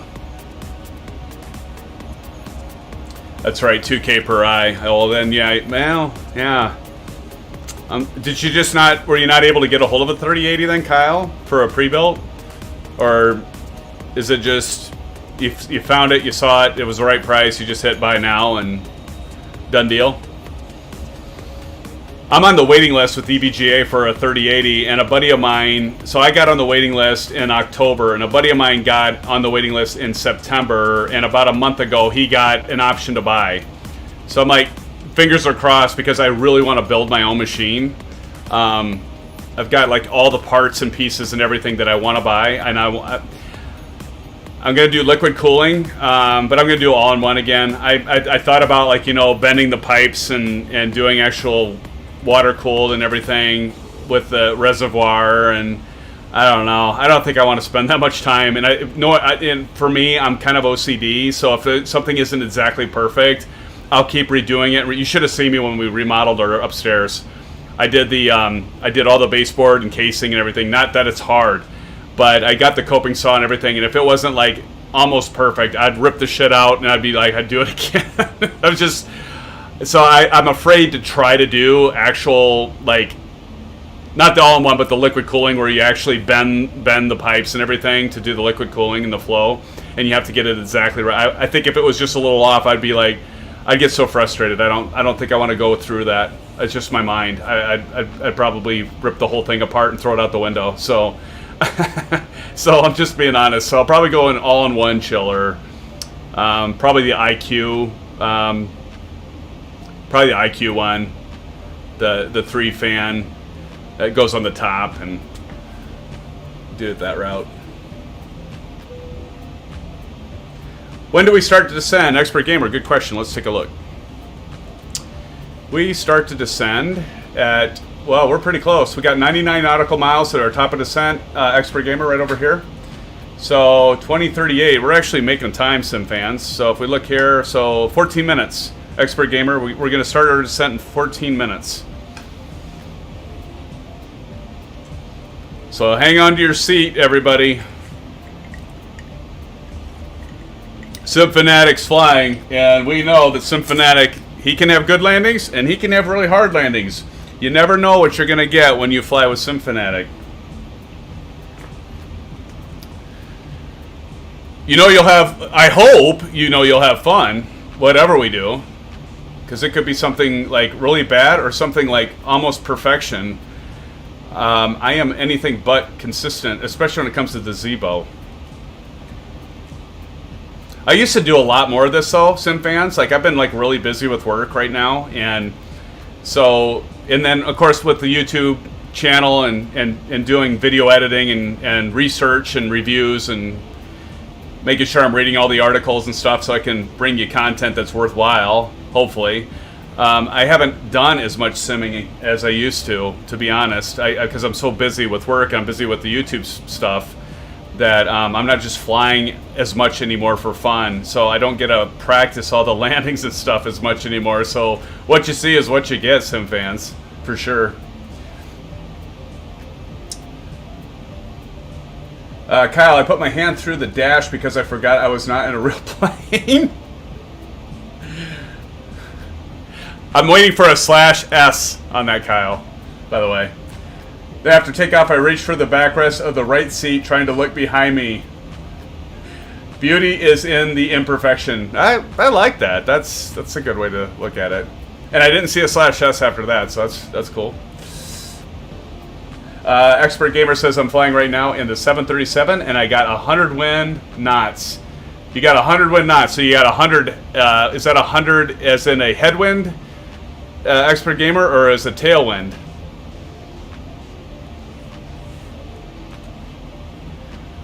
We've got 17 knots, almost directly crosswind for our flight right now, for where we're at 35,000.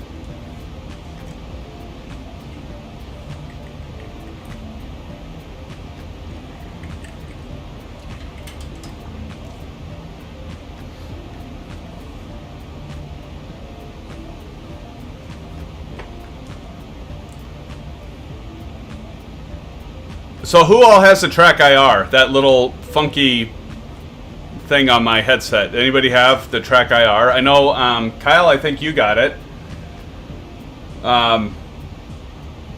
Aviation, you use your phone, I think, and I can't remember the utility you use for it.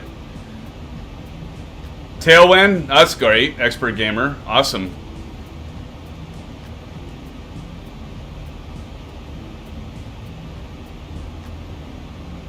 I'm just going to tell you right now, SimFans, if you don't have track IR, you are missing. I mean, okay, so Kyle, you get a pass because no, you don't have it because you have VR, right? You don't have track IR.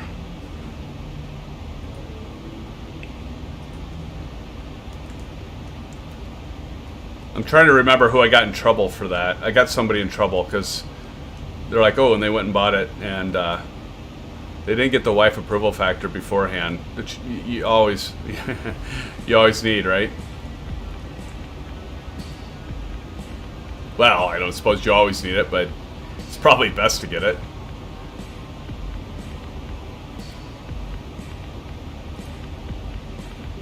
Let's see. So there's where you can get track IR, SimFans. And you know, for a while there, because of COVID and the pandemic, like you could not get it. I mean, you couldn't. I mean, but I think you can get it now. Wife approval factor, yeah, exactly. Recon Delta, that's right, Aces. That was Recon Delta, that's right. God, your memory. I rely on your memory so much. Yeah, Recon Delta, that's right.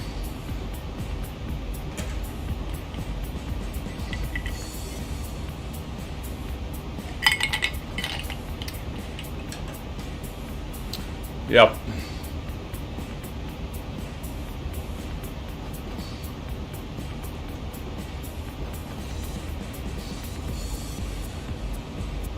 Kind of funky music, isn't it? All right. Well, so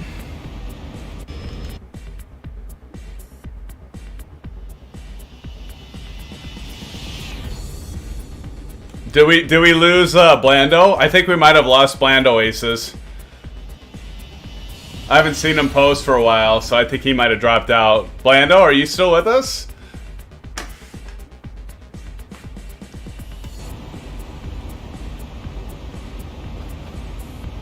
Might have lost him.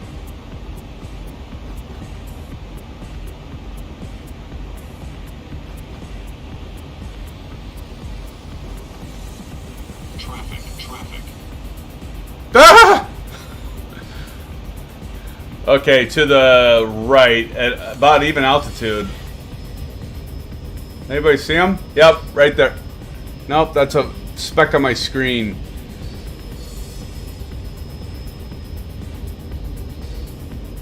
I don't see him. Do you guys?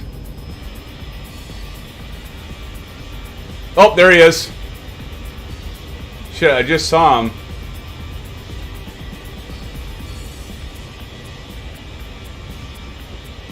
I saw him back there. Alright, we're good. The advantage of being in a flight simulator, you just go outside and you just look around. I need more seatbelts.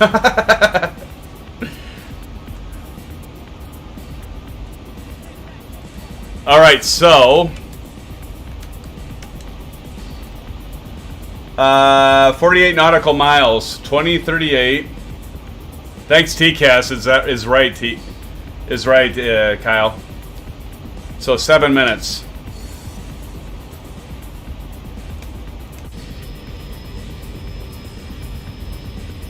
All right, so we're about to do our descent. Before we do our descent, I gotta take a quick break. I'll be right back. Don't leave. Don't leave. We're about ready to approach and land.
Oh.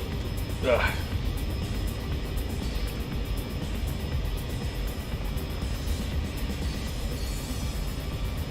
As Kyle would say, lights. Camera, action.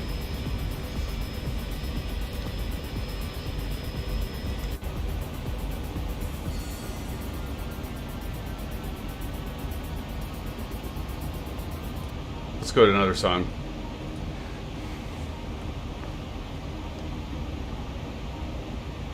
Getting close. Got traffic, look at that. Got traffic really close in the red. Right there. Oh wow, we're like check that out, SimFans. We're like, look at that. What do you say? What is that?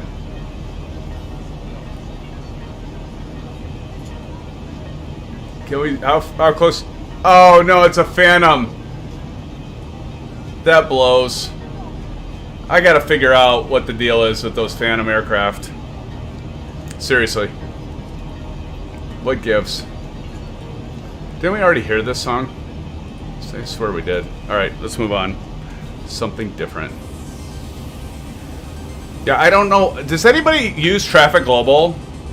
Do you have that? I've not figured it out yet what the deal is with that. Like, why there's these, like, planes without liveries. They're just plain gray, and I have not figured it out yet. I looked at posts and forums, and others have had issues with that, but nobody has a fix on it.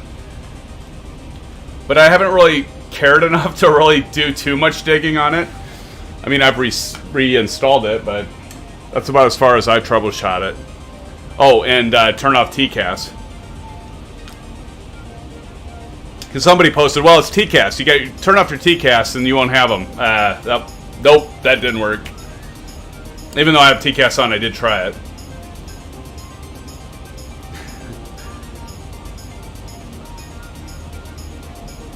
Hey, Kyle, guys, no rules, right?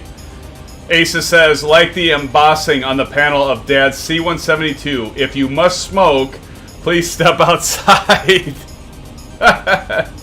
That's great. Camera speeds. Yeah, aviation, right? That was close. That was close.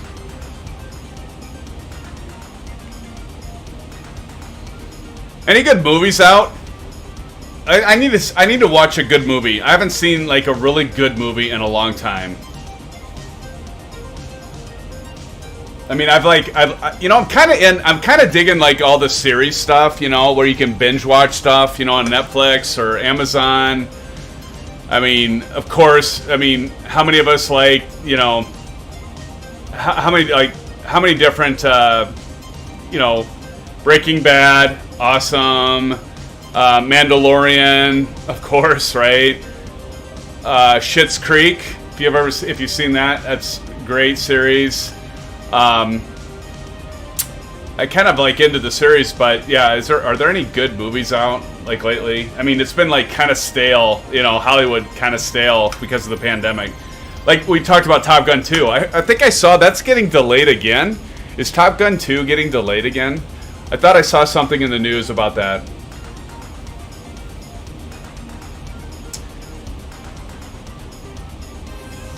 Aviation Spider says it's better than MSFS. On MSFS, you hear TCAS warning, then it despawns. Yeah, that's annoying. Welcome back, Captain Matty. Glad to have you back. Expert Gamer. I ain't watched movies in months. I know, right? I mean, I've watched some of the old stuff. Here we go. We're descending. Here we go, SimFans. Let's watch the contrails go down like we're on a roller coaster. Is the music too loud? Seems a little loud in my headset. Probably a little loud. Maybe it's not.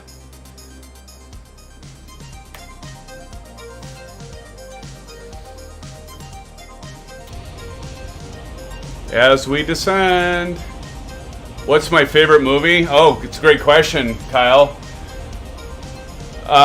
You tell me yours and I'll tell you mine, Kyle. What's your favorite movie? I do have a favorite.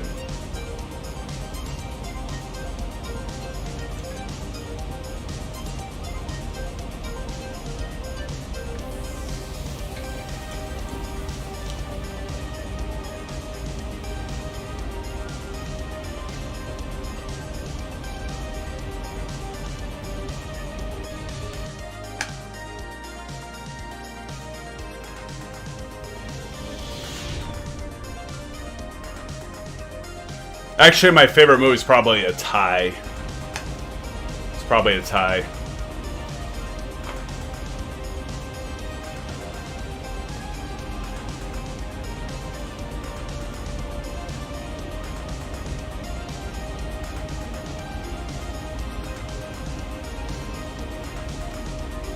Alright, let's see here, SimFans. Let's take a look at our FMC and our map. So let's zoom in a little bit here. So straight ahead, we're going to do a little turn to the right, and then if we check FMC So keep in mind, when we're below 10,000 feet, we got to be 250 knots or less, and that's why you got the 250 here, 12,000, 220, 11, just to get us down to the right speed here as we approach DFW. Captain Matty says his favorite movie is Lilo and Stitch. That's awesome. That's awesome. The Nice Guys. Oh yeah. Okay, Kyle. That's good. Darren Johnson, the body. Okay. I was Darren. I thought you were gonna say The Bodyguard. Isn't that like a Whitney Houston and Kevin Costner movie? If I remember right, The Bodyguard. I'll have to check that out, Darren. The series, because I have not seen the series, and that I've seen the movie with Kevin Costner and Whitney Houston, but I've not seen the series. That's good to know. I'll check that out. Darren, I think Blando left us, didn't he? That son of a gun. Okay, so I got to give my favorite movie. Okay, so I think it's a tie for me. I love war movies. So my favorite movie is a tie between... I'd have to say between Braveheart and Saving Private Ryan is my favorite. I remember watching Saving Private Ryan in the theater for the first time, and the ending scene just really got to me, you know. And when he went to the gravestone, and it just like, and then the fades with the American flag in the background, fades to black, and like the theater was packed, but it was like completely dead quiet, like completely quiet, like nobody made a sound. It was pretty cool. It was amazing. I mean, just the experience of like watching that movie and being in a theater that's packed and nobody moved, nobody got, you know, like normally when a movie ends, everybody just gets up and leaves. But I remember, like, at the end of Saving Private Ryan, the first time I saw it, it was like, and I saw it right when it came out, and like everybody was quiet and just sat in their seat, and nobody made a sound. It was pretty cool. So yeah, I would say Saving Private Ryan and Braveheart. Braveheart always gets me though. Before Mel Gibson went crazy, but yeah, I think Braveheart was awesome too. I'm gonna skip over that. I love Lobo Loco, but the songs are so long. But I love him. He's great. Okay, next question for all of you Sim fans. What is your favorite? Well, I know yours, Darren Johnson. Now, what is your favorite series? You know, so like talk about like Darren. You mentioned Bodyguard, but like Sopranos, Breaking Bad. You know, any of those. There's so many series now, right? That's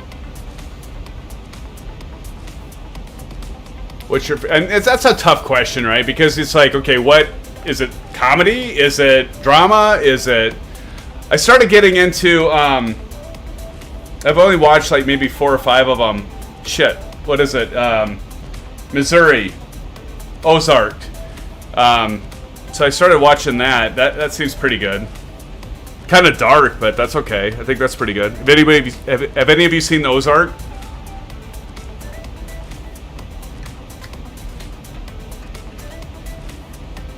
Oh, okay, Darren. That's got to be better then, right? All right, I'll check that out, Darren. Thanks for the tip. I'll check it out because we just resubscribed to Netflix because if you guys heard of is it? Oh shoot, I forget. Shadow and something. Oh, what was it? It was Shadow and... Oh my god, I can't think of what it is. My daughter really wanted to watch it. And so we resubscribed to Netflix because I was like, well, we already have Amazon Prime Video and like some of the same stuff's on there. And so I'm like, yeah, I found Netflix kind of being a waste. But then she really wanted to watch the... That's going to drive me nuts. I'm going to have to Google it. He says too many series to pick from, but one of my favorites is The Expanse. I have never seen that. The Expanse. What's that on? Is that on Netflix? Aces? What's it about? I don't think I've ever heard of that one.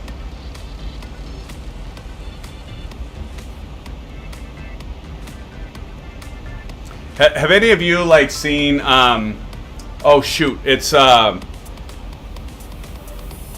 Hubble.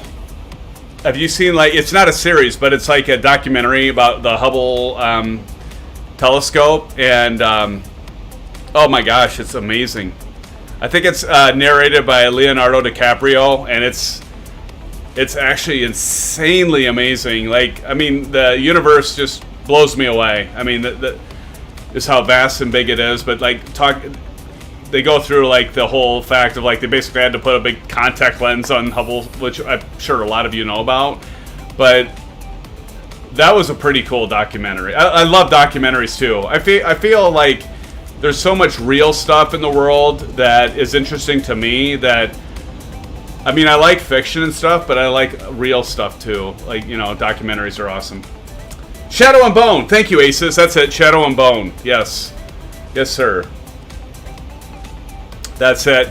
So my daughter, she like watches the whole thing. Like, we resubscribed to Netflix, and I'm working all day, and I get done with work, and I come out, the TV's off and everything, and I go, Maddie, I thought you were watching the Shadow and Bone series. She goes like, yeah, I finished it. I'm like, what?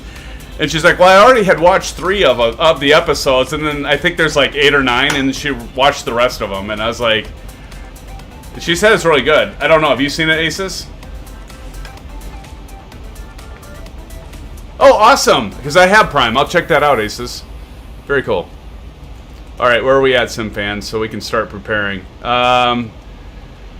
Oh, God. We better check out what we have for our pressure altitude here. Let's see. I'm going to go to Active Sky. How many of you have Active Sky? Anybody have Active Sky? Let me see if... Can I put this on? Active Sky. There we go.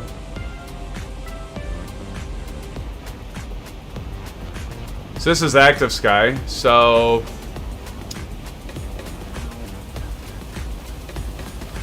we've got, at our position, notice we're right here in elevation and pressure altitude, 29.8, okay.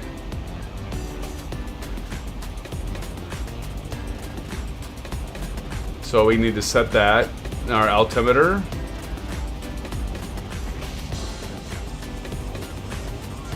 Oh God. Turn that down. 2980.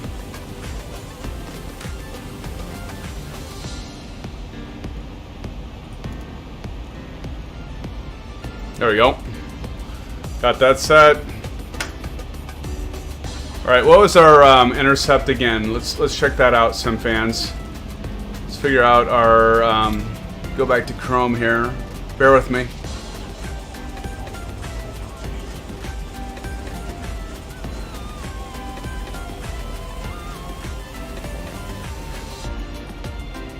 Alright,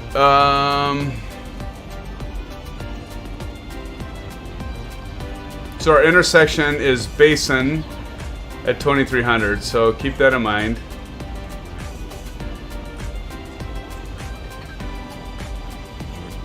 So I mean, we have time, but we don't want to... I gotta make sure I think part of my problem too is I'm like talking all the time, and I kind of like lose where I'm at. 270. We're right. We're doing good though. Our speed is good. We're right at 270, so we don't need the speed brake.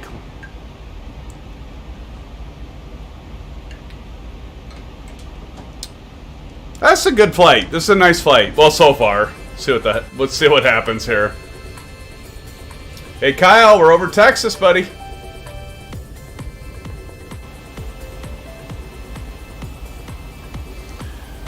Coming in for a landing, SimFans. Let's see how I do.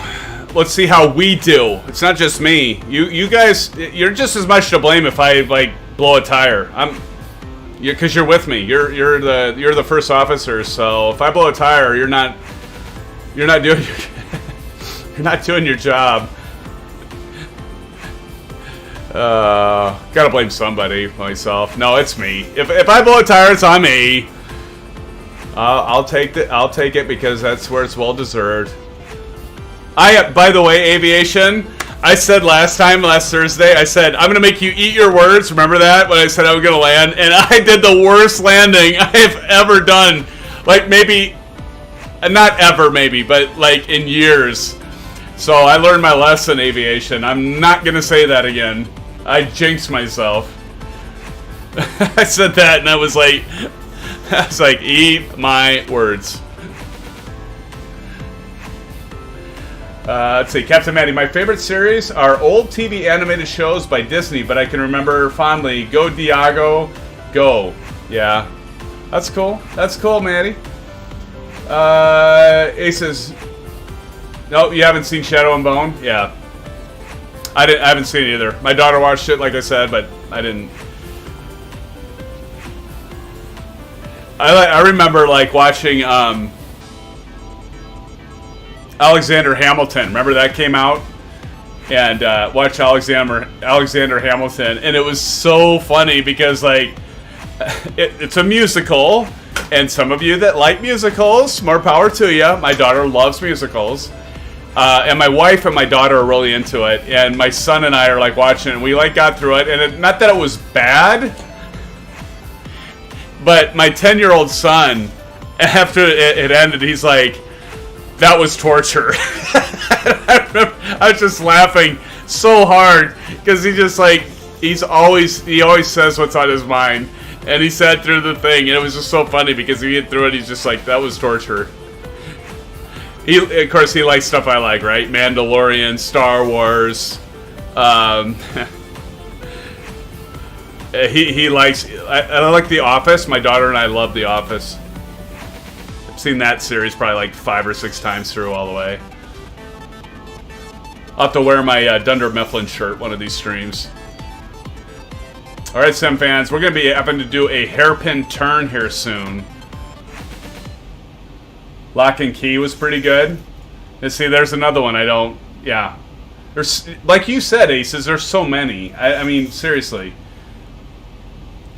They are, Kyle. They are... I mean, I'm not trying to knock musicals. Don't get me wrong. I mean, they are a good way to do the storytelling, like you say, but I just thought it was so funny when that was torture.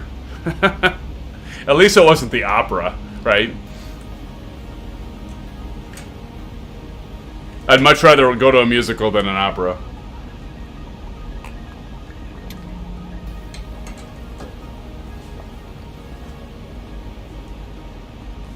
Here's my theme song. I didn't think this was in the mix.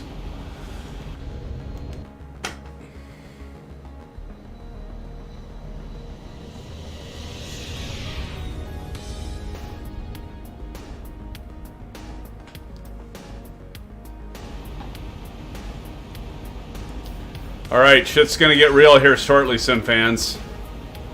I might adjust, we might do a heading so we don't have to do that hairpin turn to the left. And that's the one thing, like, you know, always check your route when you're pre-planning, because we got this hairpin turn. So I think what we're gonna do is let's get our heading set. So let's go kind of like almost get that parallel. So let's switch to our heading, because the aircraft just does not do a hairpin turn, as many of you know that well. So we'll switch to a heading, and then we'll kind of come back around and do our approach.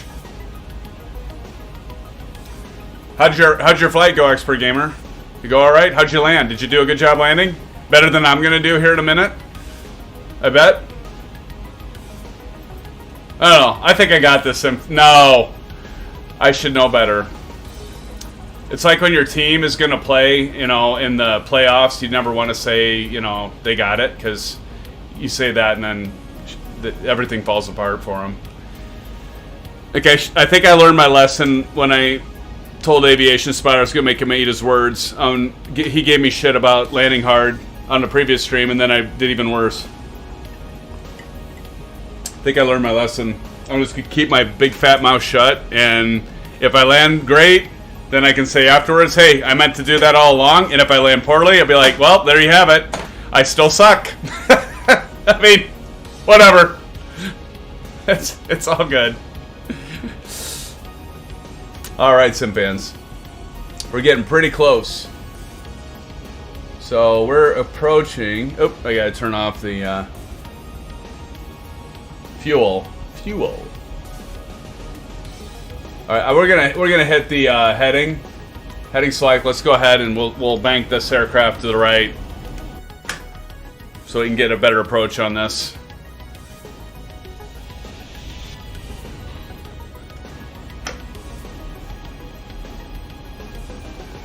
I know lately, Aces, I do, and I just ignore it.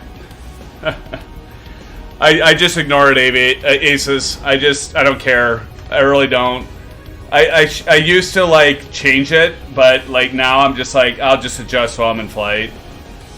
I don't really, yeah.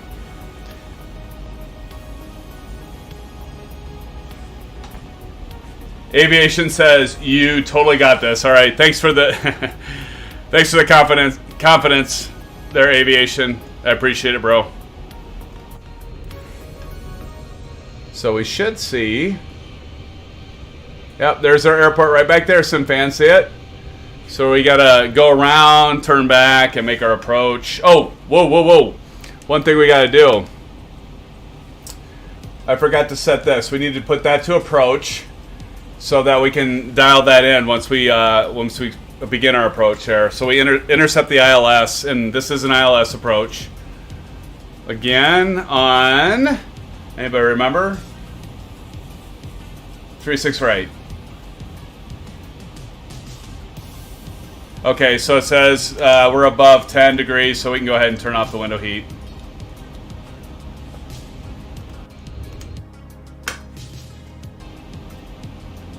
Let's check our speeds too. 161, 148, and 141 with 40 degrees of flap. So we're gonna make that 146. So 146.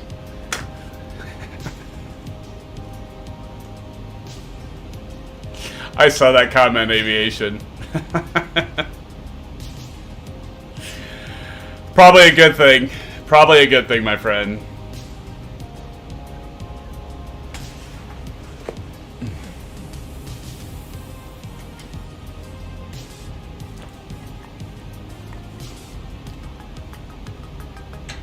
How about this, SimFans, though? We're going to end the stream on a good time. You know, it's not going to be such a late night.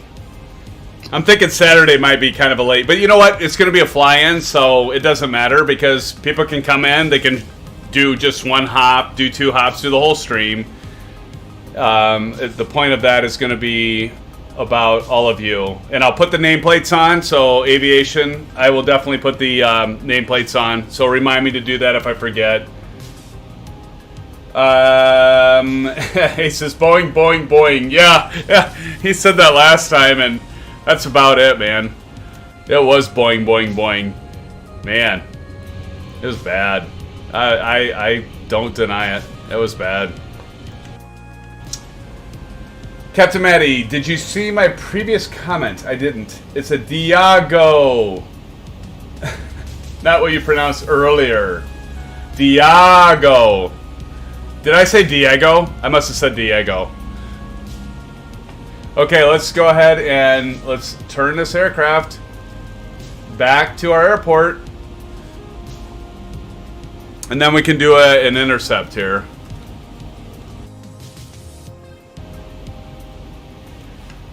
I'm using XP Realistic, by the way, so it kind of puts things off. We get back to fuel. Well, we're looking like we're doing pretty good on this turn, right? What do you guys think? Oh, you know what? I forgot to turn on the landing lights. Landing lights on. See, this is kind of annoying. That stuff happens. All right, let's turn runway lights on and wing lights. Wheel well on, wing light on. There we go.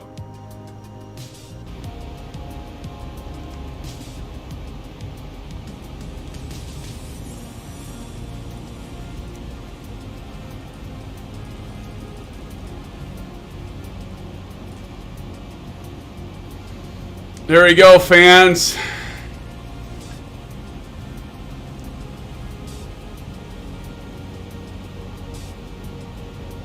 There we go. Now we're gonna, well, we need to, come on, why is that on the left?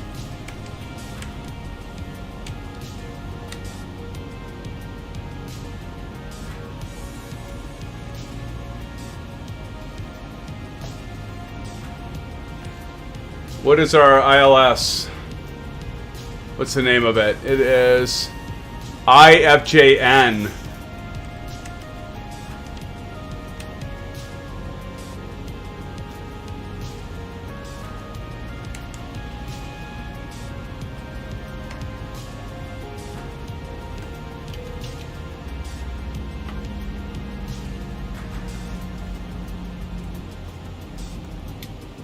There we go. Do we have IFJN in now? Damn it, I had all my stuff in. IFJN. Okay, we're good. Okay. Oh, approach. Click that in.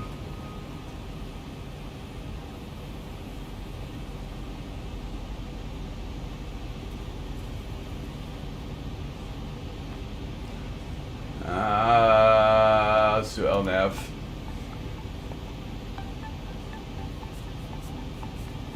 It's okay. We'll just do an approach here.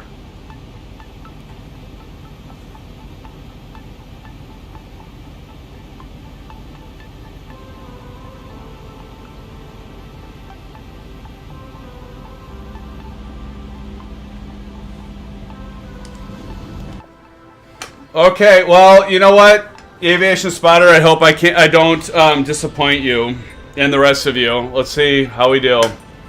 All right, let's get our track. Damn it, every time. I gotta get that. My track IR disable is, or enable, disables my autopilot, which is super annoying. But now I just have approach selected. So, here we go.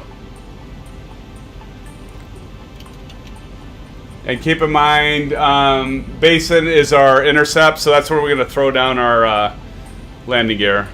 Alright, we're going to turn the music off, because we got to fully concentrate, SimFans, because we're going to make this, hopefully, a good landing. Let's see.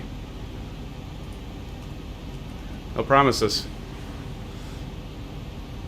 No promises.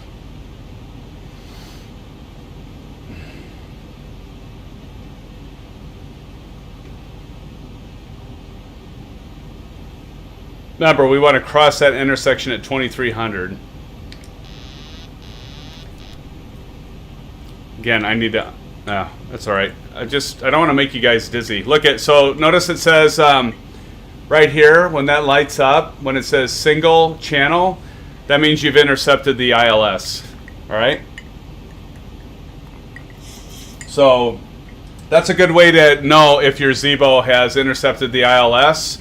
And it's going to track. So you just let your aircraft, make sure you have it on approach, like I did. Remember, I selected the approach. That button right there, that's key. You hit that approach, you're going to let your aircraft just kind of glide and track that ILS, Instrument Landing System. And this is going to be good because I need to do complete cloudy conditions where we don't see anything until minimums. And I promise I will do that. At some point, we'll fly into some place that is IMC all the way to minimums, and then the cool thing is you just kind of basically let the aircraft fly in, and you disable it once you get to minimums, and then you hand fly it in the rest of the way, just like in real life. What were we gonna do in terms of what are our speeds? 146 at 40 degrees of flap. So I'm looking over here, SimFans, right there. So we got 40 degrees at 141. I always add 5 knots because I just think it's safer. Oh, speed brake. We don't need full, but we're going to enable that speed brake. So once we land, we're going to have that going. 2500. 146, remember. Oh God! I see. I'm under pressure. I gotta land this right. No flipping go around and blowing the tires. I know you're all watching. How many do we have on stream? 9 right now. Okay. We can do this, SimFans. We can do this. We're gonna land. Now see, notice it switched to manual. So I'm gonna put that down to 146 at this point. So we just let the aircraft just slow down. And then we're gonna watch our speed here. And so we're gonna go ahead. And we got 10, so I'm going to throw in another. And at this point, watch. Now, see, this is the thing that's kind of annoying. I got to do that twice. There goes our landing gear.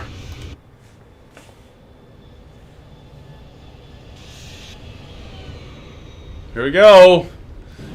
Moment of truth, Sim fans. Oh, we got this. Let's just sit back, relax. Watch me flip and crash.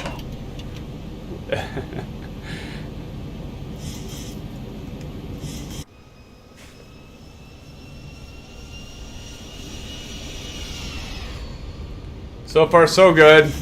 So far, so good, expert gamer.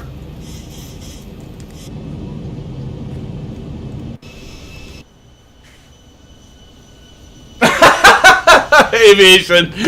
I'm more nervous than you. Because you don't want me to make a fool of myself. Alright, notice we got the flaps all the way down. 1,000. 1,000. 1,000 feet stabilized, Mr. Birch altitude set.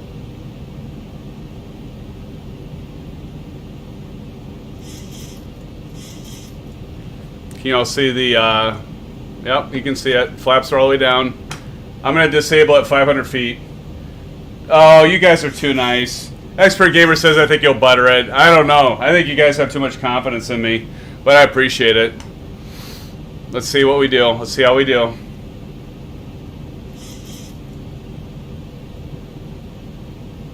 $500 feet, I'm going to disable autopilot. And auto throttle.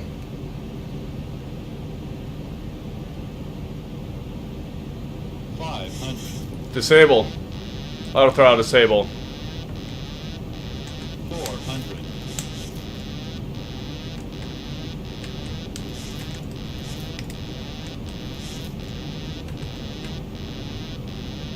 Oh my god, shut up. 300.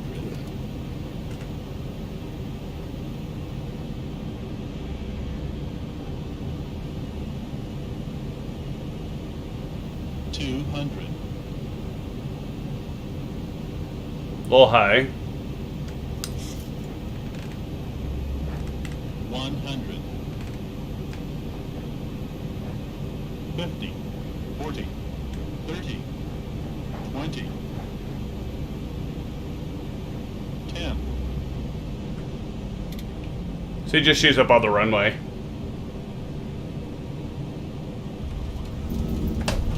Reverse. Okay, I did float that a ways, but at least I didn't blow the tires, Sim fans.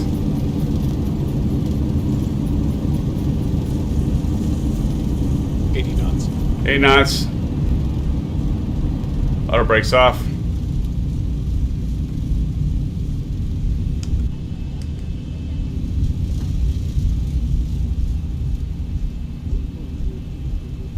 Fastened until the seatbelt sign.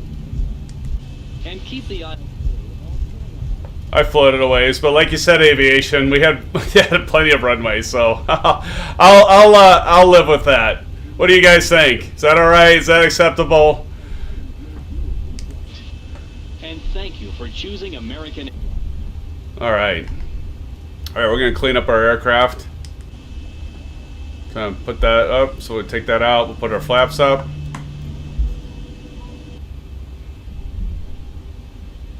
Yeah, at least the long runway is right. Okay, so this time I'm not going to forget to turn on the APU, Sim fans. We're going to turn that on. All right, low pressure lights on. Let's go.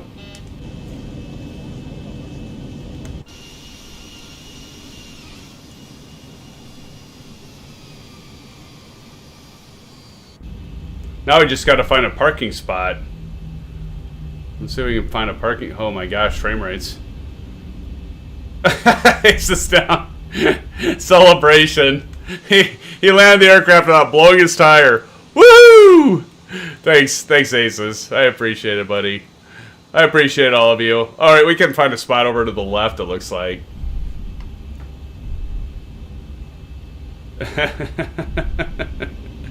For sure.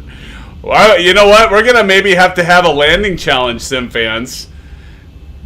You guys probably want. Do you guys want to do a landing challenge? We might have to do that for some. Not this multiplayer session, but maybe we're gonna have to do a landing challenge. We'll find like a hard runway to land at, or a hard airport to land at, and maybe we need to do a landing challenge. What do you think? Would that be cool? I think it'd be kind of fun.